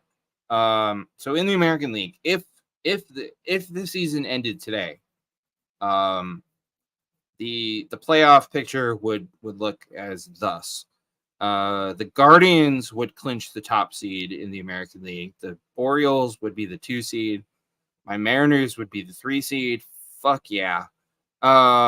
Stay right there, Mariners. Right there. Stay in that top 3, please. Speaking of teams who are going to be buying and aggressive at the deadline. As they should be. Damn right. And they've Like they've said it repeatedly. So put your money where your mouth is, Jerry. So 1, 2, 3, the Guardians, the Orioles, and the Mariners. American League wildcard teams, Yankees. Yankees in the wild card. Yankees, Carson's Twins, and then the Royals round out as the 6th seed. And we mentioned the teams that are on the outside, but only just. So if the season ended today, the American League playoff matchups in the wild card round, the Mariners would host the Royals. And I'm sorry, Carson and the rest of Minnesota, but your Twins would be facing the Yankees if the season ended today. And we all know the history there. Sounds like we got to win the division. That's what that sounds like to me. But I mean, first and foremost, as much as I don't like to compliment my in-division rivals, shout out to the AL Central. What a turnaround this division has had from last year to now, where it was the Twins and then everybody else in the AL Central. And even then, the Twins didn't win that division by nearly as much as they probably should have. But now this year we've got the Guardians leading the division. We've got 2 out of the 3 wild card spots represented, with Detroit still seemingly not that far away. Like the AL Central has had a nice little turnaround. Yeah, and it's really, I mean, probably not for Twins fans, but it's pretty, as a outside observer, it's pretty cool to see the Royals be good again after the years they've had recently. How about the Cleveland Guardians, man? God, I mean, damn. Like, actually, I was gonna talk about their manager, but I don't want to get ahead of myself because we're gonna talk about him later. But yeah, that's how the American League would shake out. In the National League, which, again, every team in the National League, all but 2 teams, are within 4 games of a wild card spot. But if things wrapped up today, Phillies would be the 1 seed, Dodgers would be the 2 seed, Brewers at 3, Braves at 4, Padres at 5, and the St. Louis Cardinals at 6, which wasn't very long ago, Carson, that nobody thought the Cardinals would be anywhere near a playoff spot, but they seem to have, at least for now, turned it around, which I know makes producer Tasha smile, being a Cardinals fan. So wild card matchups, the Brewers would host the Cardinals in a good old-fashioned NL Central showdown, and the Braves would host the Padres. How about the Padres on a 5-game win streak and winners of 9 of their last 10? I don't think there's a hotter team in baseball right now. Yeah, they're absolutely on a tear. Wow. Shout out to Jackson Merrill, who has been absolutely on fire from the plate so far. Producer Tasha, though, I got a bone to pick with your Cardinals because they couldn't have done this last year when I had picked them to win the World Series. Really, they had to suck last year, and now this year they decided to go into a wild card spot. Not to quote Dana Carvey as church lady. Well, isn't that special? That's right. I made a Dana Carvey. That's right. I made a Dana Carvey reference. As a 25-year-old, I made a Dana Carvey reference. Nice. I'm impressed. Last year when the Cardinals were, you said the Cardinals was in it last year. Nope, not gonna do it. Since we're making Dana Carvey references. And why didn't they do it last year? Well, could it be Satan? All right. That's enough of that. Dana Carvey's a friggin' genius. Anyways. But yeah, so that's where things stand. And I can't get over the Padres. And also, hey Padres, why couldn't you do this 2 years ago when I picked you to go to the World Series? What the? Oh well. You know what? I'm happy for the Padres, especially since former Red Sox broadcaster Don Orsillo is now the Padres. So you know what? I'm pretty happy for Don and the Padres to be in this position. So yeah, that's where things stand with the playoff race. Again, but these wild card races are going to be down. The wild card races are going to be wild, probably right down to the wire. Carson mentioned the Angels on a 6-game winning streak. Let's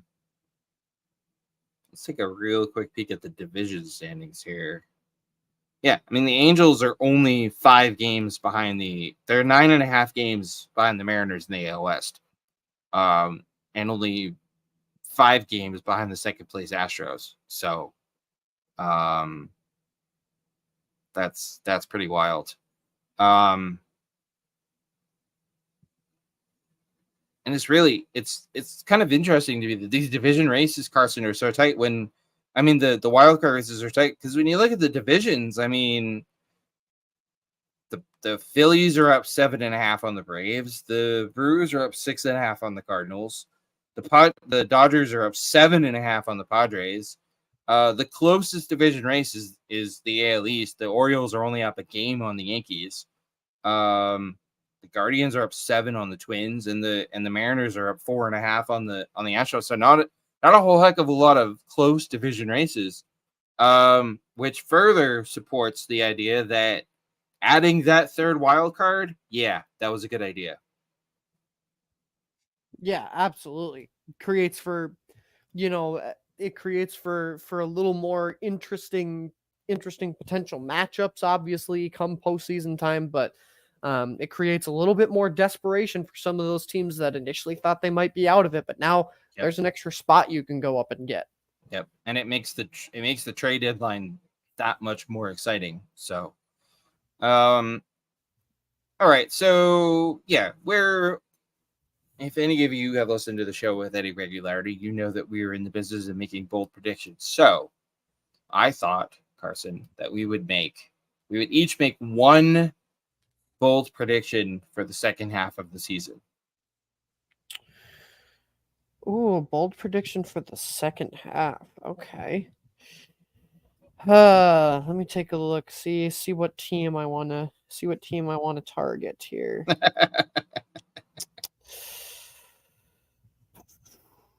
You know what? Let's go with,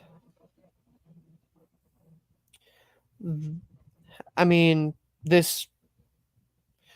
No, you know what? Let's really make things weird. They are 3.5 games back. I think the Cincinnati Reds take a wild card spot. Yeah, I can see that. Absolutely. Let's see. They're 5 games, 39 and 44, 3.5 games out. What's the NL Central look like here? Brewers are 6.5 up on the.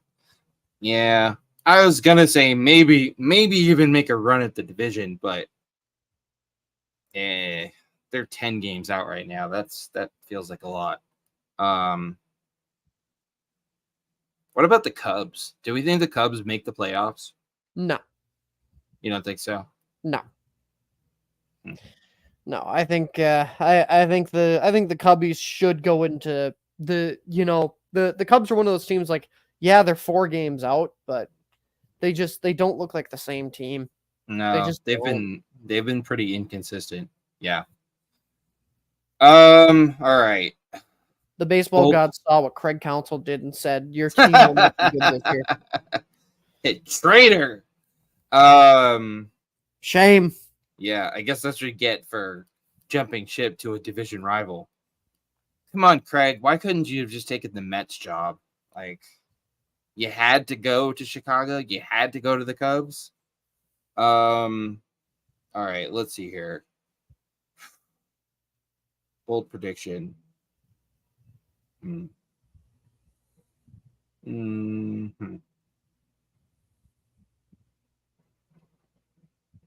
I mean, I could go with. I don't know how bold that is. I think my Red Sox make the playoffs. I don't know how bold that is though, considering how they've been. I mean, I know they've lost 2 in a row, but considering how they've been playing lately, in spite of their greedy sleazeball owner basically saying he doesn't give a damn. Which, oh, by the way, I guarantee I had this thought the other day. I'm pretty sure, Carson, the Red Sox put John Henry's interview up on the bulletin board in the clubhouse. Yeah, I think so. I think they looked at that and like, oh, you don't care about spending to make us better? Okay, watch this. Anyways, I thought about that the other day. Damn, bold prediction. You know what? I don't think, and I know the irony here. The irony is not lost on me, and I can hear you all. I hear you all out there. I don't think either one of last year's World Series teams, the Rangers or the D-backs, I don't think either one of them make the playoffs. I don't think so either. More so the Rangers, because the Rangers have just been, wow. Dumpster fire comes to mind. I mean, yeah, the Diamondbacks are only 2.5 out of a wild card spot, but the Diamondbacks, talk about inconsistent. They have been all over the place this year. Yeah. And I don't know what's going on down there in the desert, like, because they essentially have the same team as they did last year, and I know they've had some injury issues, but I don't think either one of last year's World Series teams makes the playoffs this year. I don't see it. All right. Those are our bold predictions for the second half of the season. Bookmark this episode, and we'll see how those pan out. If they don't pan out, by the way, don't at us. Let's do a little mid-season awards. Let's hand out some MVPs, some Cy Youngs, and some Rookie of the Year. Let's just start in the American League. American League MVP for you, Carson. Yeah, American League MVP for me, at least right now. There's a couple of different guys that I think you could potentially give this to, but I'm going to give it to Gunnar Henderson. Mm-hmm. Yep. Ditto. Yeah. I've seen first of all, I've seen people say Juan Soto. Just come on. Be serious. No, I think Gunnar Henderson, 100%. The only if I had an MVP vote, I'm pretty sold on Gunnar Henderson. The only other player I might consider placing that vote for would be Bobby Witt Jr. Because he's been unbelievable this year, and he is a huge part of why the Royals are where they're at. National League MVP. This is the one where AJ is probably not going to like who I say, but here we go. Ladies and gentlemen, he may have shifted to the other side of the city of Los Angeles, but he is still an MVP candidate, and he will go back to back in different leagues like Luis Ariz did with the batting title, except this time it is with the MVP, your National League MVP of the Los Angeles Dodgers. Ladies and gentlemen, Shohei Ohtani. Really going on a limb there. I mean, yeah, I guess. He's hitting 322 right now. Come on. I wonder if he bet on himself to win MVP. Oh, hey, now he was cleared. Come on now. You can't see me, but I'm doing air quotes. Cleared. Still not buying it. Yeah, I mean, he is having a ridiculous season. And that brings me back to my old conundrum about MVP awards. If you take Shohei Ohtani off that Dodgers team, guess what? They still win 100 games. You know what? My NL MVP right now, Bryce Harper. Hmm. If you take Bryce Harper off that Phillies team, and unfortunately, as we talked about earlier, they're about to learn what life is like without Bryce Harper for a little bit. And I do think they'll be fine as long as he doesn't miss any significant amount of time. But yeah, I think I'd go Bryce Harper. Probably with an honorable mention / runner up to a member of the Los Angeles Dodgers, Freddie Freeman. Yeah, I think Freddie Freeman's having himself quite a year, even though it's being completely overshadowed by Mr. Parlay himself, Shohei Ohtani. But anyways, yeah, those are MVPs. American League Cy Young winner as of this moment. I made you not very happy with my last one. I'm gonna hopefully make you. I'm gonna hopefully make you very happy with this one because Tanner Houck. Hell yeah! Red Sox. I mean, he won't because of various reasons. I don't think he'll actually win it. He should. Bias aside, I think he's the most deserving. I think he's had an unbelievable year.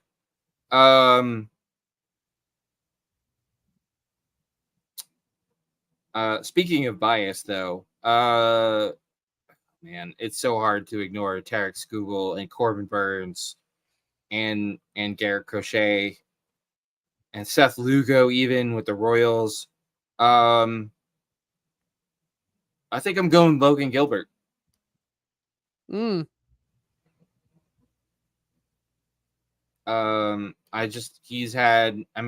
the Mariners pitching has been ridiculous, but some of the usual suspects, Luis Castillo, he struggled a little bit. George Kirby has been, but Logan Gilbert's been pretty consistent. When the Mariners, when they've scuffled a little bit this year and they've needed a win, Logan Gilbert's gone out there and gotten the job done. So, National League Cy Young. Yeah, National League Cy Young. Give me a Ranger Suarez. I like it. Speaking of outstanding pitching, Phillies. I'll go with Ranger Suarez's teammate. Give me Zach Wheeler. Zach Wheeler would have been my pick a little bit earlier in the season, but he's starting to trend downward he's struggled a bit. Yeah, just a hair. He has. Yeah, I mean, I don't think you can go wrong with either one of those guys. As much as it pains me to say this, I think Chris Sale has to be in the conversation too. Absolutely, he does. Well deserving of being in that conversation. As the great Bob Lobel used to say, geez, why can't the Red Sox get players like that? By the way, bonus points if any of you, I know some of you know who Bob Lobel is. Carson, do you know? Yeah, Carson knows who Bob Lobel is. Of course. Okay. Because I know some people are who. I get it. He's a Boston guy, but all right. AL Rookie of the Year. This one, I'm going back and forth with this one, and this one is probably going to make AJ not very happy with me again, despite the fact that he's slumped a little bit as of late. I'm hard pressed not to give it to Luis Heel. I knew you were going to say that. Yeah, all right, whatever. He's having a good year. He really is, actually. All hatred of the Yankees aside, yes, he is having a good year. And as I resist the urge to throw up in my mouth as I say this, I wouldn't like it, but he is deserving of Rookie of the Year, as much as it kills me to say that. Boy, so many. You've got just on my Red Sox alone, Wilyer Abreu, Ceddanne Rafaela, got Mason Miller with the A's, Wyatt Langford with the Rangers. I don't know though. I think I've got to go Colton Cowser of the Orioles. Colton Cowser is having himself one heck of a season. National League Rookie of the Year. Yeah, this one again. I've been going back and forth between a few different guys, but I was doing a little bit of research and reading some ESPN midseason awards to kind of give myself an idea. AJ, how about Brian Hudson of the Milwaukee Brewers? Yeah. My goodness, is he having a phenomenal season, and he's 27. Yep. Yeah, he is. He's having a heck of a year. Is that your pick? That is my pick. That's a hell of a pick.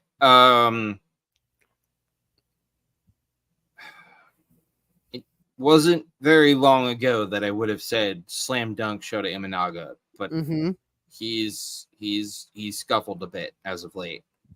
Some people, I've heard people say Paul Skeens, but maybe he's not going to play a full season this season. So I don't know. I don't even know if he's eligible, to be honest, but I've heard people say Paul Skeens. Nope. I'm going with the center fielder for the San Diego Padres, Jackson Merrill. Yeah, very, very well deserved very well deserved for him as well. Yeah, Jackson Merrill is having a heck of a season, which coincidentally, we're going to talk about here in just a moment as we change gears into the bottom of the ninth and play some buy. Oh, well, look at this. What a coincidence. Buy or sell, Jackson Merrill is the hottest hitter in baseball right now. I mean, I think I have to buy it. He's been absolutely hitting the cover off the ball as of late, and he's been a huge part of why the Padres are as successful right now as they are. I mean, as we speak, he is 3 for 3 in the game against the Red Sox, even though the rest of the offense ain't doing too hot. So I think he has to be considered that right now. Yeah, this dude is ridiculous. He turned 21 3 months ago. Yes, he is taking the cover off the ball. They're going to start calling him Mr. June. We have Mr. October. We need to start calling Jackson Merrill Mr. June. Yeah, he is arguably, he is one of the major reasons that the Padres are so hot right now. In his last 18 games, 333 batting average, 7 home runs, 371 on base, 712 slugging. Yeah, and to further my case about Rookie of the Year, Jackson Merrill ranks among qualified NL center fielders first in batting average, first in hits, first in home runs, first in RBIs, first in slugging percentage, first in OPS, and first in wins above replacement. Just give him the Rookie of the Year trophy now. Ridiculous. He certainly makes a compelling case for himself. Whew. But yeah, anyways, as far as hottest hitter in baseball, yeah. Shut up and take my money. Because he's the hottest hitter in baseball right now, and it's not even close. We've been talking a lot about the Blue Jays for the wrong reasons. Talked about what they might or might not do with the trade deadline. But Carson, buy or sell that the Blue Jays should clean house if they miss the playoffs this year? I mean, we've talked a lot about it, and I think the key phrase here of clean house also means that they should clean up the coaching staff and the front office and things like that, which is a big reason why I am buying this. I think that John Schneider is well past his expiration date. He is the gallon of milk in the fridge that everybody forgets about until it's 2 months later, and then you realize, oh my god, this is still around, and then immediately chucks it in the trash. That is John Schneider right now with this Toronto Blue Jays team. Again, I talked about it when we talked about the trade deadline. You have all this talent that this team is surrounded with. You have two young cornerstones in Vladimir Guerrero Jr. and Bo Bichette, and you are this far away from the AL East title. Sure, you're technically still in the wild card race, but still, it's just you should not be on the outside looking in with this kind of talent again. Unacceptable. Yeah, it really makes what was it, like 2-3 years ago when Vlad Jr. came out and was like, "Oh yeah, last year was just a trailer. You're gonna see the movie this year." Yeah, how'd that work out there, Vladdy? Talk about eating your words. Yeah, I mean, how can you not buy this? If the Blue Jays miss the playoffs, and it's a pretty good bet that they will, you got to burn it down, burn it down, burn it all down, start over, the clean house, clean out the roster, unload Bo Bichette, unload Vladdy Jr., Jose Barrios, gone, see you later, manager, general manager, everybody gone, start over, clean slate. You have to, because not.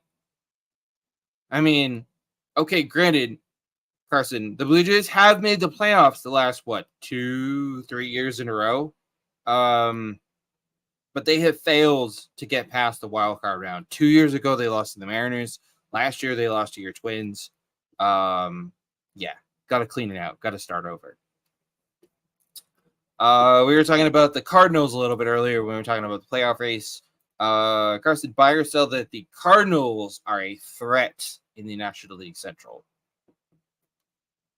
Call this saltiness for them spurning me on my World Series pick last year, but gotta sell it. I don't know if I buy into this team still. I mean, shout out to a person who will always have a special place in my heart, and Sonny Gray. Is obviously they've got a lot of talent to make me eat those words, and I'm expecting them to. But at the same time, this is also the team that we saw with much of this same crop of talent struggle big time last year. Yeah. So right now I gotta sell this. You know what? I think I'm gonna buy this. The Cardinals are only 6.5 games behind the Brewers, with about half a season to go. They've won 6 out of they lost their last game, but they've won 6 out of their last 10. I don't know. I sort of just get the feeling that they've figured things out and at least started to turn a corner. And who knows?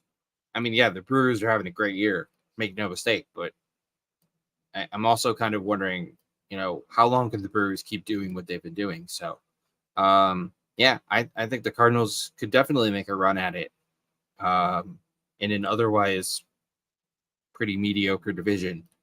Bonus buy or sell. Buy or sell that the Pirates make the playoffs. Oh.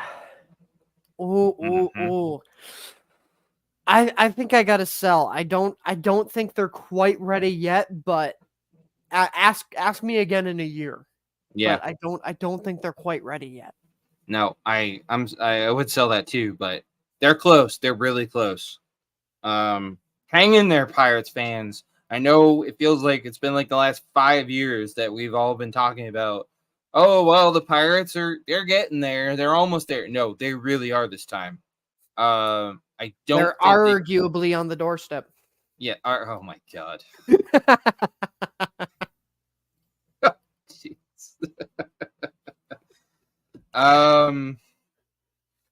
Yes, they are on the doorstep. Now I think they'll be a playoff team next year, but who knows? it's baseball, folks. Stranger things have happened. They're only 2.5 games out of a wild card spot as of now. So who knows? Right, Cardinals.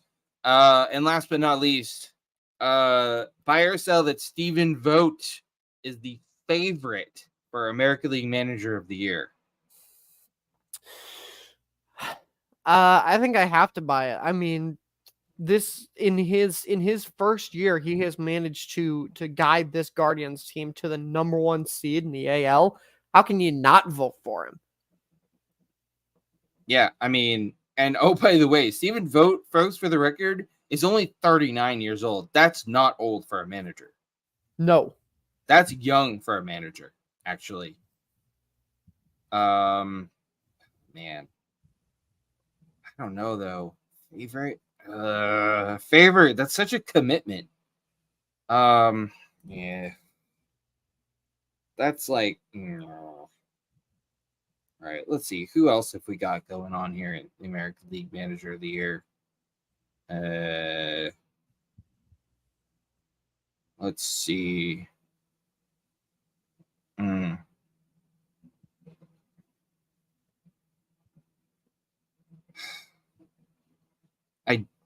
I don't know. I think I've got to sell this. I think there's a really good chance that he wins. He's certainly proven himself worthy of serious consideration. And I think he would be the favorite if not for the manager of the division rival Kansas City Royals, Matt Quatraro. Yeah, I think that's right. Matt Q. We'll call him Matt Q. Because as impressive as what Stephen Vogt has done with the Guardians, Carson, I would argue that what Matt Q has done with the Kansas City Royals, wow. Yeah, I mean, they've certainly undergone quite the turnaround and is very worthy of some consideration. The Kansas City Royals are back from the dead, ladies and gentlemen. Yeah, I'll tell you though, that American League, the race for American League Manager of the Year is going to be tight. You've got Matt Q, you've got Stephen Vogt, you've got Brandon Hyde, Scott Service. I think needs to be in that mix, considering how he's managed to keep the Mariners. Because there have been a few times, there have been more than a few times this season, Carson, where it looked like the Mariners were going under, and all the credit in the world to Scott Service for keeping that from happening and getting them to where they are and getting them to the deadline in the position they're in. But so I'm actually looking at the favorites, the odds for American League Manager of the Year, and I'm quite disgusted by the name at the top of this list. It's AJ Hinch of the Detroit Tigers, who shouldn't even have a managerial job after being part of the 2017 Astros. Yeah, that and the Tigers started off good, but has anybody noticed that they're in fourth place in the division right now? Yeah, I was gonna say they started off good, but they've really they've kind of crapped the bed since. So, yeah, get AJ Hinch, get the frick out of here. All right, that's buy or sell, which means it's time for the mailbag. So don't forget to drop us a line at eighth-inningpod.com/mailbag or at eighth-inning-stretch@gmail.com, and we might just read your message on an upcoming episode. We lead off today's mailbag with Carolyn P. Who's more likely to have a shot at winning the Triple Crown this year, Shohei Ohtani or Aaron Judge? Oh, that's a good question, and AJ is going to have to choose between two players that he absolutely despises. Yeah. I mean, I think right now, I think it's probably Aaron Judge, but I think it's a very close race between these two. Like it could very well be either one, but I think right now it's going to be it's gonna be Aaron Judge. Well, you said I had to choose between two players I despise. I despise them for different reasons. One is because he's a Yankee. The other is, well, what he is. You know what though? I'm gonna cheat a little bit. Carolyn, neither. Oh, that is cheating. Sorry. Neither one's gonna win the Triple Crown. Okay, fine. If I have to pick, I'll agree. I do agree with Carson. I think Aaron Judge does have the better shot. But hopefully neither one of them does. Because yeah, I might have to beat my head against the wall if one of those guys wins the Triple Crown. All right, Josh B wants to know, do you guys agree with Ken Rosenthal picking Corbin Burnes and Ranger Suarez as his all-star starters? I mean, I don't necessarily disagree. I think both of them are certainly really good picks. The American League, Corbin Burnes in the American League is the one that I have not necessarily a disagreement, but I think I think the argument could be made that you could swap in, for example, like a Tanner Houck or a, you know, yeah. if we're looking at, I've got the article pulled up here. If we're looking at his roster, you could put like a Tanner Houck in there. I think Garrett Crochet has certainly earned that spot despite his team being god awful. I think there are a couple of different guys that you could put into that spot, but I don't necessarily disagree with either one.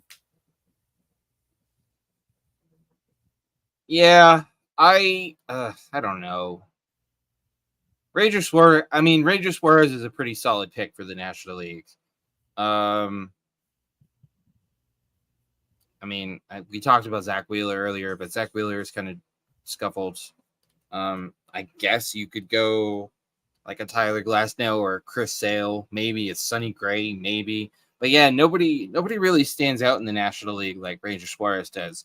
The American League, I think you've got, not that Corbin Burnes is a bad option, but yeah, you've got Tanner Houck, you've got Tarek Skubal, you've got Logan Gilbert, you've got Luis Castillo.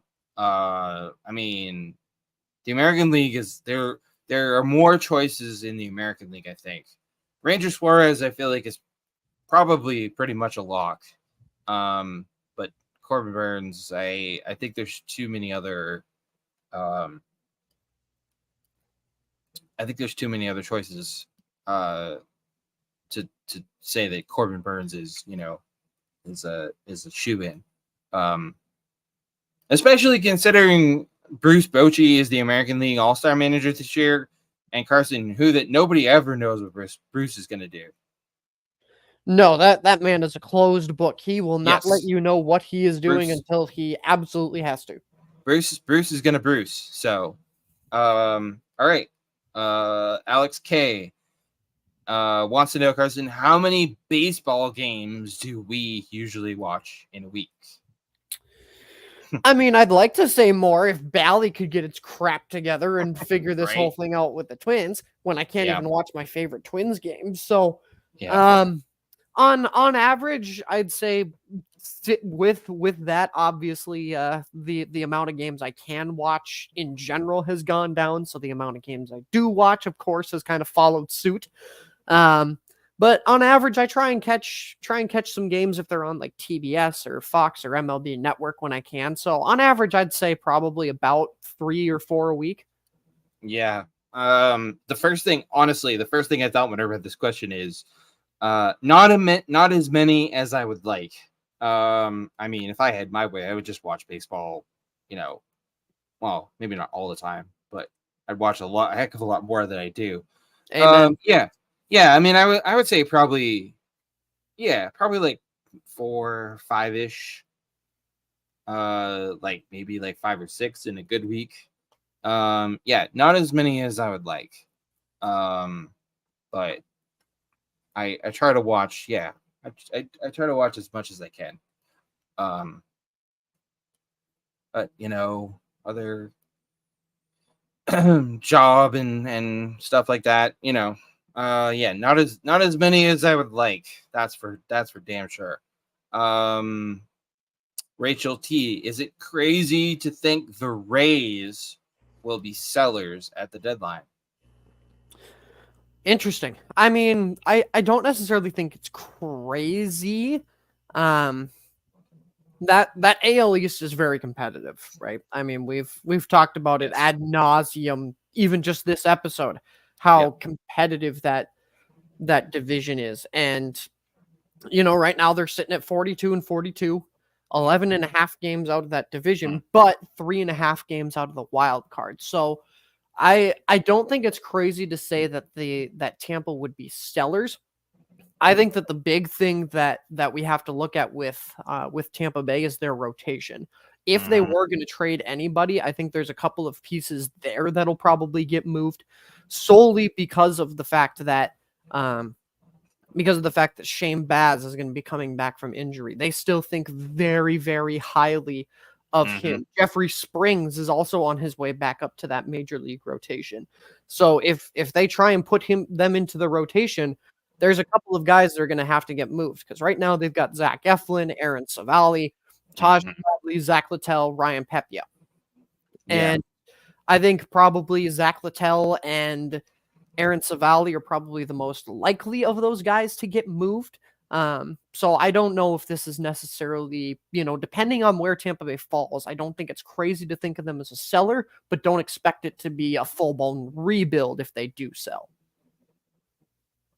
Yeah, I don't think it's crazy to think that they might be selling, but kind of like we were talking about before, where things are just so with the way the wild card races are, um,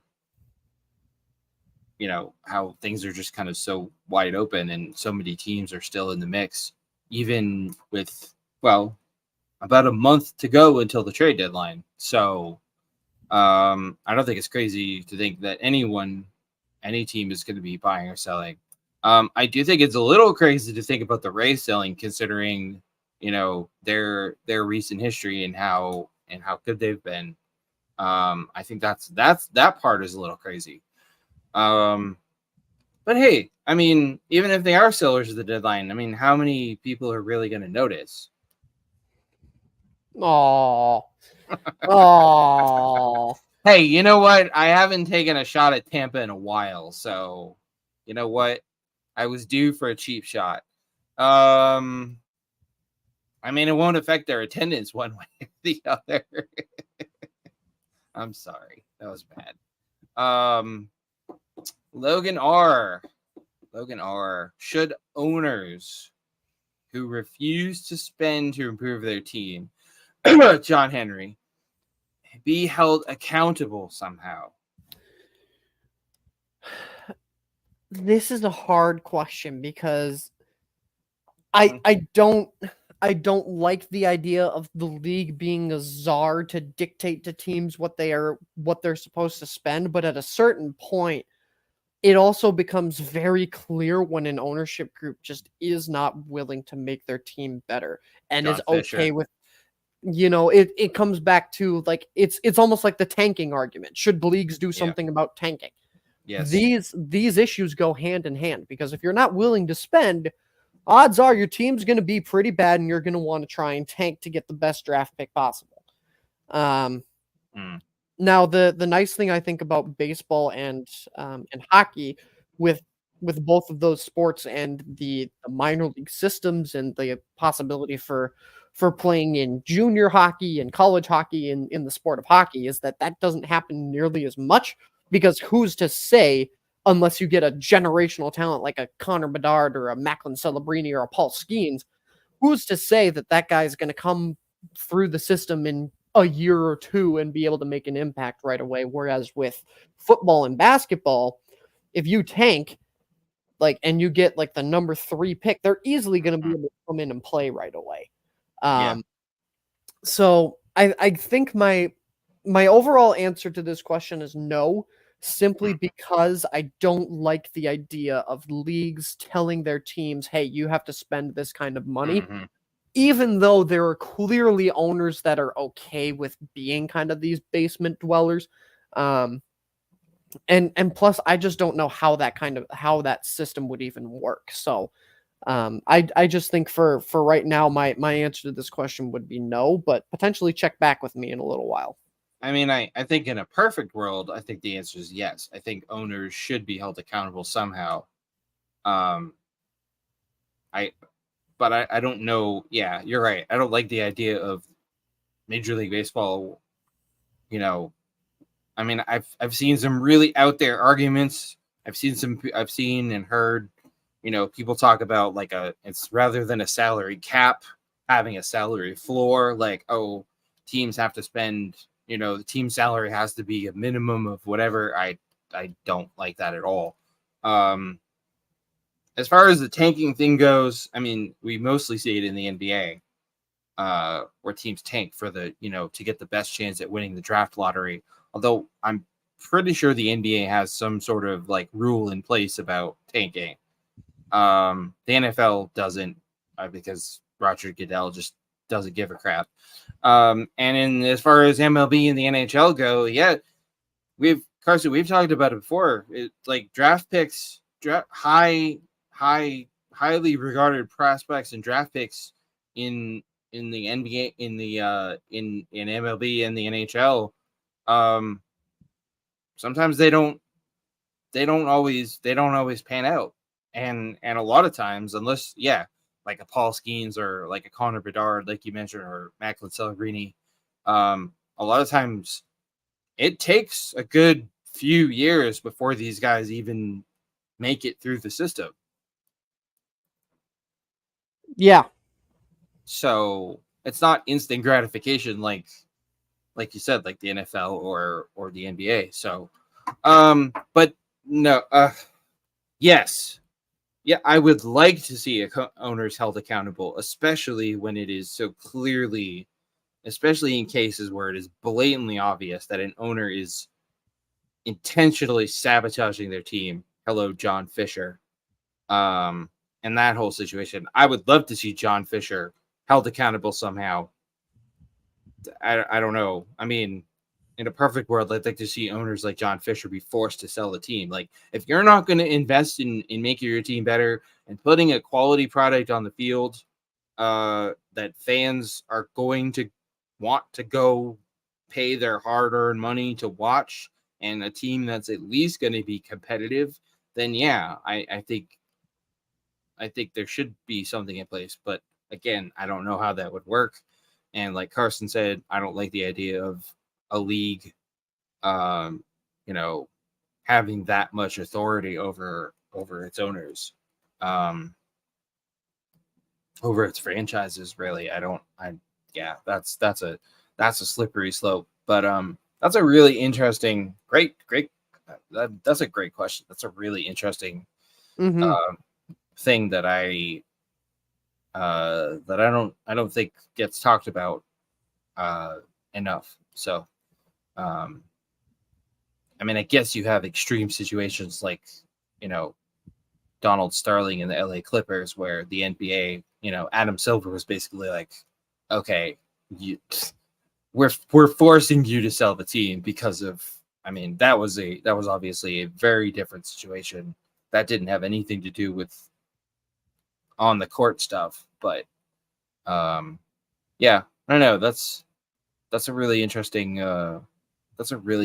question, and something to definitely some food for thought.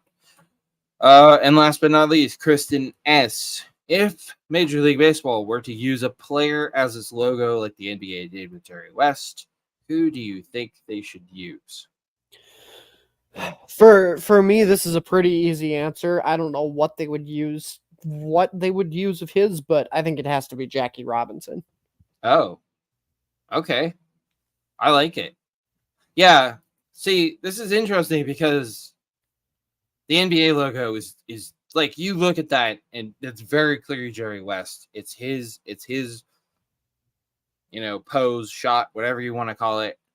So I'm thinking I do really like Jackie Robinson. And actually I didn't even think of that. But if you're gonna put a player on a logo, like you said, it's tricky because I don't know what of Jackie Robinson they would use. I mean, the current MLB logo is just sort of a generic player swinging a bat, although there are urban legends and myths that it's Harmon Killebrew, but it's not. And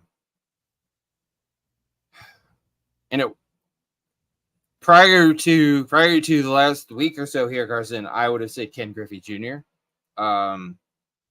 Because he has the sweetest, purest swing that I've ever seen, and I just think a silhouette of Ken Griffey Jr. swinging a baseball bat would be. But in light of his passing, I think I'd like to see Willie Mays in some form. Yeah, maybe, I don't know. It might look a little funky, but maybe his famous basket catch in the World Series. I don't know. Maybe, yeah. Maybe. I don't know how that would.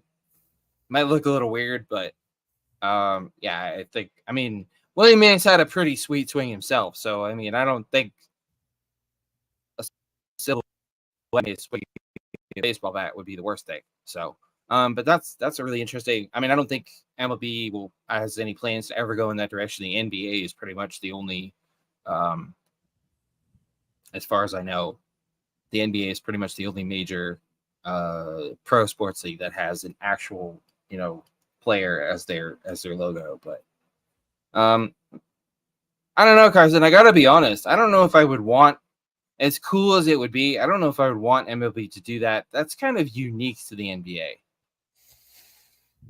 Yeah. I don't know if I'd really want any other sports trying to do that. So, like, I mean, it's a cool concept. It is, yeah. But I don't know if I would want the other sports to do that, even MLB. I mean, if you really want to go down a rabbit hole, I mean, you could have MLB do, like we said, Jackie Robinson, Ken Griffey Jr., maybe Willie Mays. The NHL would probably go, Gretzky, I'm guessing. Probably. Probably Gretzky. And the NFL, I don't even. If the NFL was going to go that route, give me Joe Montana, because to me, he's still the GOAT of quarterbacks. Yeah, that's fair. I'm sure some of you, Tom Brady. Yeah, no thanks. Nope, hard pass. I know that sounds, but wait, you're a Boston fan. Yes, but even as a lifelong Patriots fan, I was not a fan, and still am not a fan of Tom Brady. I pretty much take the stance, hey, Tom, thanks for the rings. But other than that, you can just go away. But yeah, anyways. That's the mailbag. Thank you, as always, all of you who wrote into the mailbag. Don't forget, you drop us a line, 8thinningstretch.com/mailbag or 8thinningstretch@gmail.com, and we might read your message on an upcoming episode.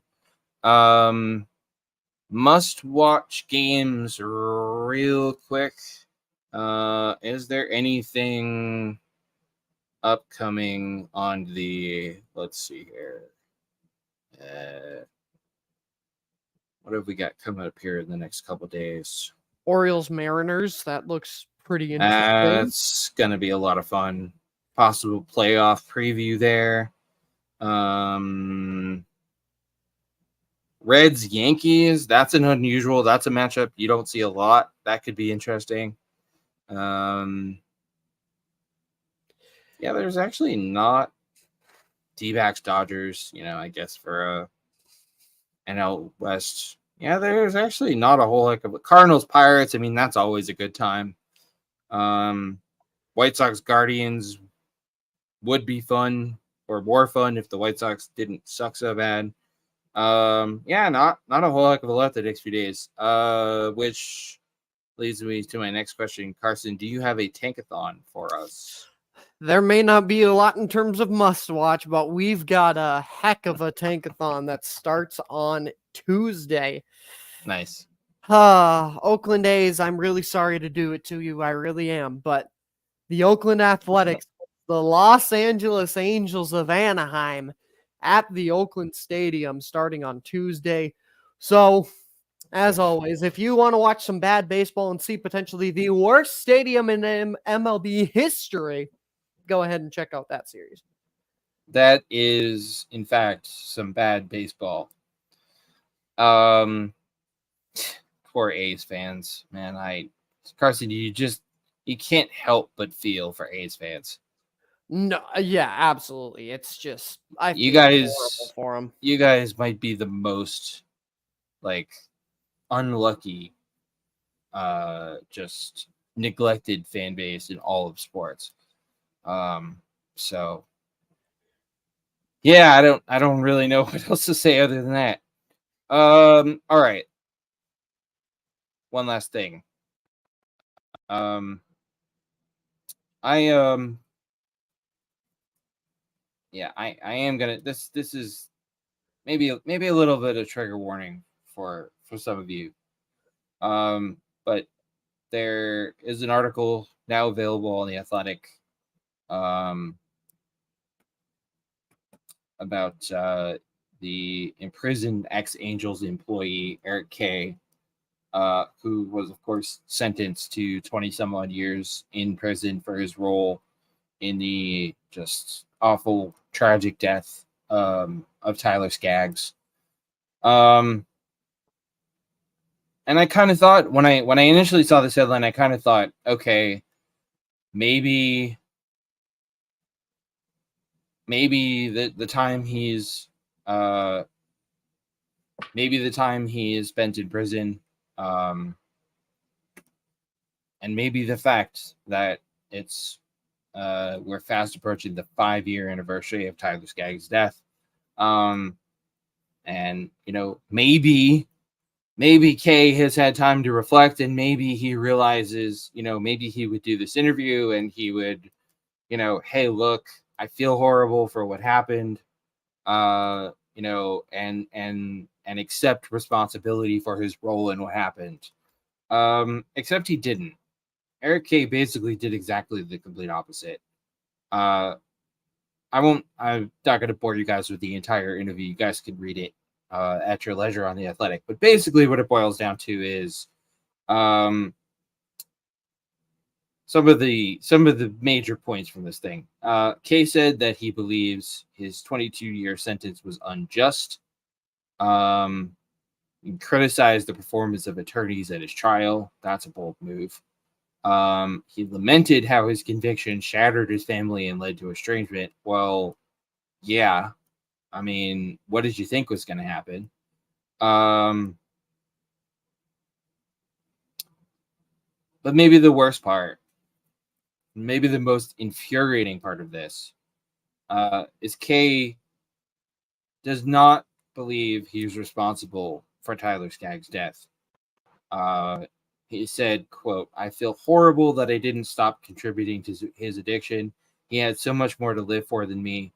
I don't mean that to sound trite. He did. He was just married. Now he's making millions of dollars. He's basically a frontline starter." Basically says, I should have said, "What are you doing?"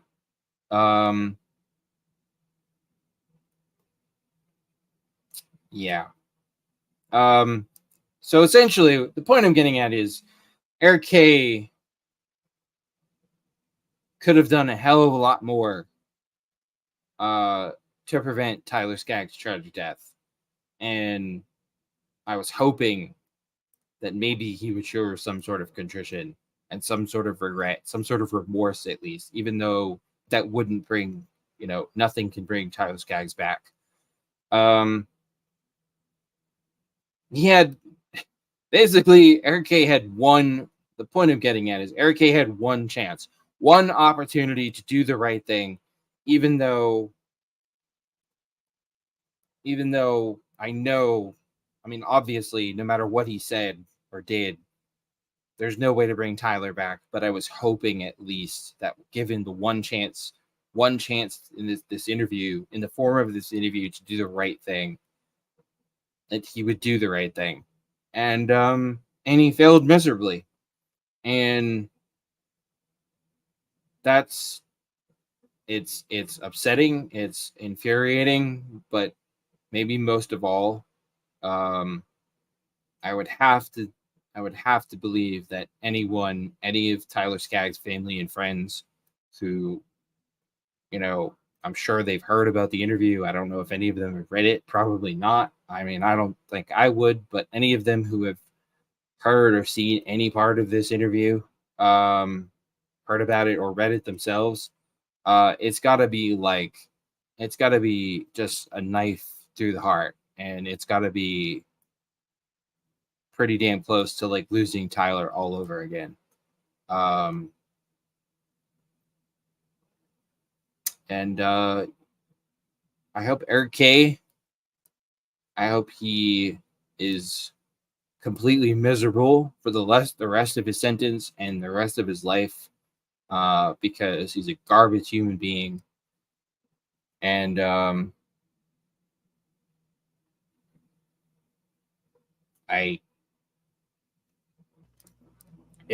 know he's talking here about how his conviction, shattered his family and led to estrangement. You know what, dude? You got exactly what you deserved. Because you could have prevented this and you didn't. And now you're paying the price for it. And to sit here in this interview and try to, turn things around and dodge responsibility is just, it's disgusting. And yeah, like seriously, screw you. Like the biggest double middle finger screw you to Eric K. Yeah, well said. I'll have to check out that interview because I haven't actually read it, but wow. Um, Yeah. I can't wrap my mind around not even apologizing to his family or anything, Family. Yeah. because you may not think you did, but you had a role in it. Like you supplied him with the things that ended up killing him. Like Yep. I don't know. I personally couldn't live with that on my conscience, but Yeah, me neither. I just sent you the link to it. perfect. So check it out when you get a chance. Awesome. Yeah, I will definitely have to read that, but um I don't really have anything too crazy for my one last thing. A few different topics kind of bounced around in my head, but they were all kind of non-baseball related, and I've been on a little bit of a non-baseball related kick with my one last things for a little while. So I guess my main thing is going to be just kind of a not necessarily a Twins tirade level of Twins rant from me this time out, but just kind of taking a look at trying to analyze what exactly is going on with my Twins in terms of developing players, because it seems like we either hit really well or we miss. Royce Lewis has been a very great success story when he's healthy. I mean, he's been absolutely tearing the cover off the ball. That is where I have my issue with Ken Rosenthal's all-star rosters, because Royce Lewis isn't on it. But I look at a guy like Royce Lewis and guys like, who have, who was a touted prospect, came up and fulfilled his potential. Byron Buxton, same thing. When he came up and fulfilled his potential, when he's healthy, he's one of the best in baseball. But then I think about guys like Miguel Sano, who was one of the top prospects in baseball right alongside Byron Buxton, and is now on the Los Angeles Angels. Didn't even play in baseball last season. I think about guys like Alex Kirilloff, guys like Edward Julian, who had great years last year, but then couldn't keep it together this year and got sent down. I think about guys like Trevor Larnach, who was a first-round pick and right now has been a tweener between the majors and the minors. I think about a guy like Austin Martin, who was one of the big prospects included in the Jose Barrios trade, along with Simeon Woods Richardson, who has started to kind of see his potential, but Austin Martin's been turned into like a utility guy. I think about a guy like Nick Gordon, who was at one time a top prospect and turned into a utility guy after being like a 4th overall pick. And I just question a lot of times why we can't develop players with this front office of Derek Falvey and Thad Levine, who, when they came in, were known for developing players and developing pitchers at that. We haven't really been able to develop any sort of pitcher. Joe Ryan got traded to us. He was already in the Tampa Bay Rays system, and we know those guys turn out pitchers like candy. Simeons Woods Richardson has been good, but a lot of these top prospects are guys that are now in the minors. Louis Varland down in the minors struggling. Jordan Balasovic seems to be destined to be a minor leaguer for the rest of his career out of the bullpen instead of being a starting pitcher. It blows my mind that we've had so many top prospects in this organization that never panned out to be anything. And at some point, the front office has got to take a look in the mirror and say, maybe it's not the players, maybe it's us. And again, I'm not trying to be too negative on this. I'm just genuinely trying to look at it and say, what the heck is going on? Why can't we develop players like we used to be able to? Like when guys came up through the minor system, they were fantastic. I mean, Joe Mauer got drafted out of high school, came in and was one of the greatest Twins players of all time. Michael Kadire, Torrey Hunter, Justin Morneau, Joe Nathan. All of these guys were guys that we got fairly young who developed. Johan Santana. All of these guys were guys that we got fairly young who were able to develop in our system and turn out to be some of the greatest Twins to ever put on the jersey. And now I look at prospects that are sitting in the minors. I look at a guy like Walker Jenkins and Brooks Lee, two of the top prospects in baseball, a 1-2 punch in our prospect system that we haven't seen since Byron Buxton and Miguel Sano. And I think, all right, which one of them is going to pan out to be something and which one of them is going to blow it? And that's not a way that any baseball fan should be looking at their prospect system. Mm-hmm. No, I mean, yeah, that has to be incredibly frustrating. But I mean, baseball prospects especially, are kind of hit or miss. But yeah, I mean, as a fan, you would expect some sort of consistency, especially when you see all these, I don't know, like all these, columnists and whatever are always putting out, ranking the farm systems, and it feels pretty good to see your favorite team on there. But when your favorite team doesn't make that list, even though I think power rankings in any way, shape, or form are utterly ridiculous and useless, but when an organization like Baseball Prospectus, ranks the farm systems, yeah, you want to see your name, you want to see your team, high on that list. Yeah, absolutely. I mean, MLB Pipeline, Baseball Prospectus. Yep.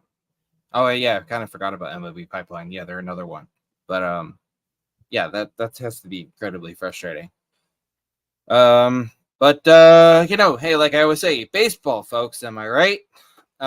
Baseball's weird. It's weird and unique and wonderful, and that's why we love it.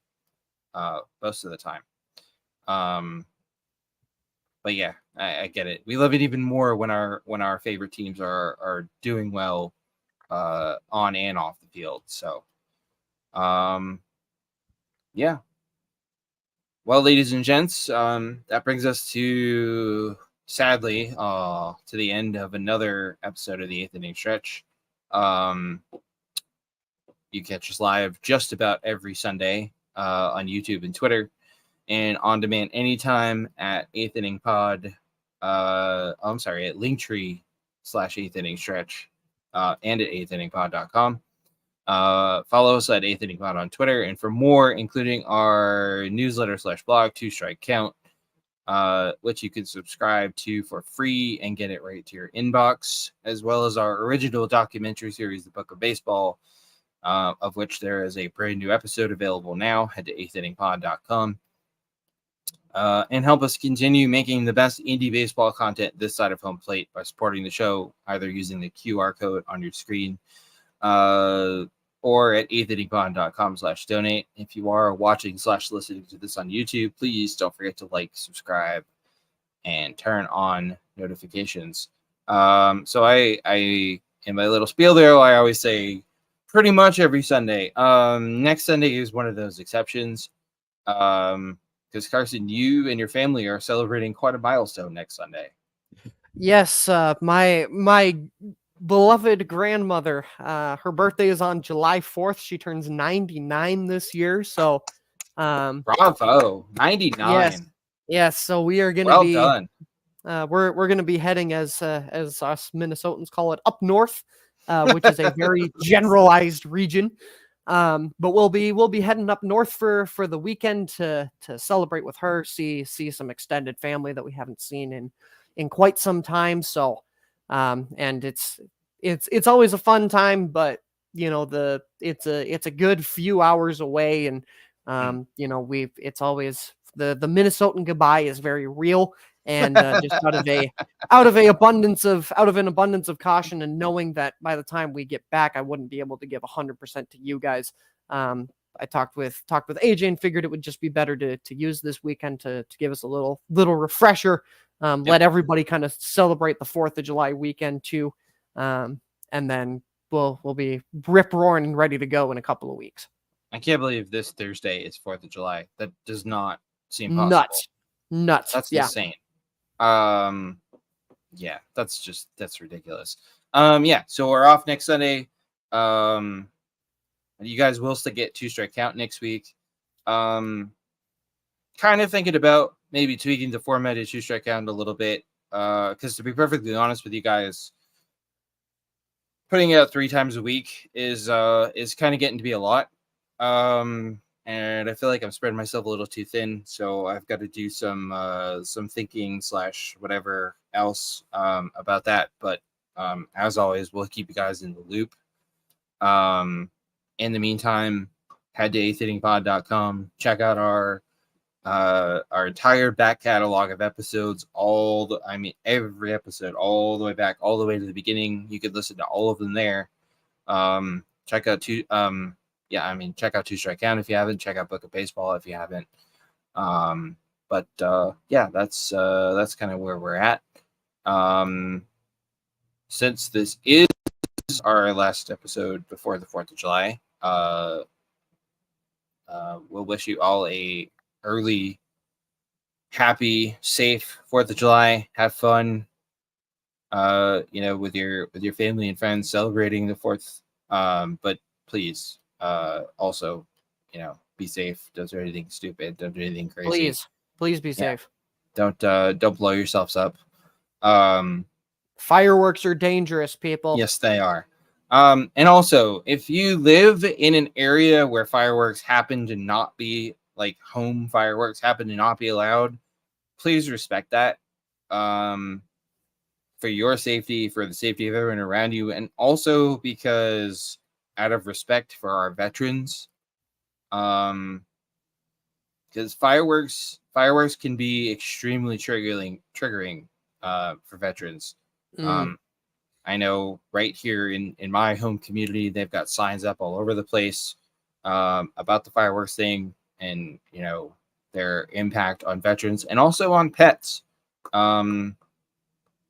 Animals, especially dogs, generally not all dogs, but some dogs are definitely not a fan of fireworks because dogs have really sensitive hearing.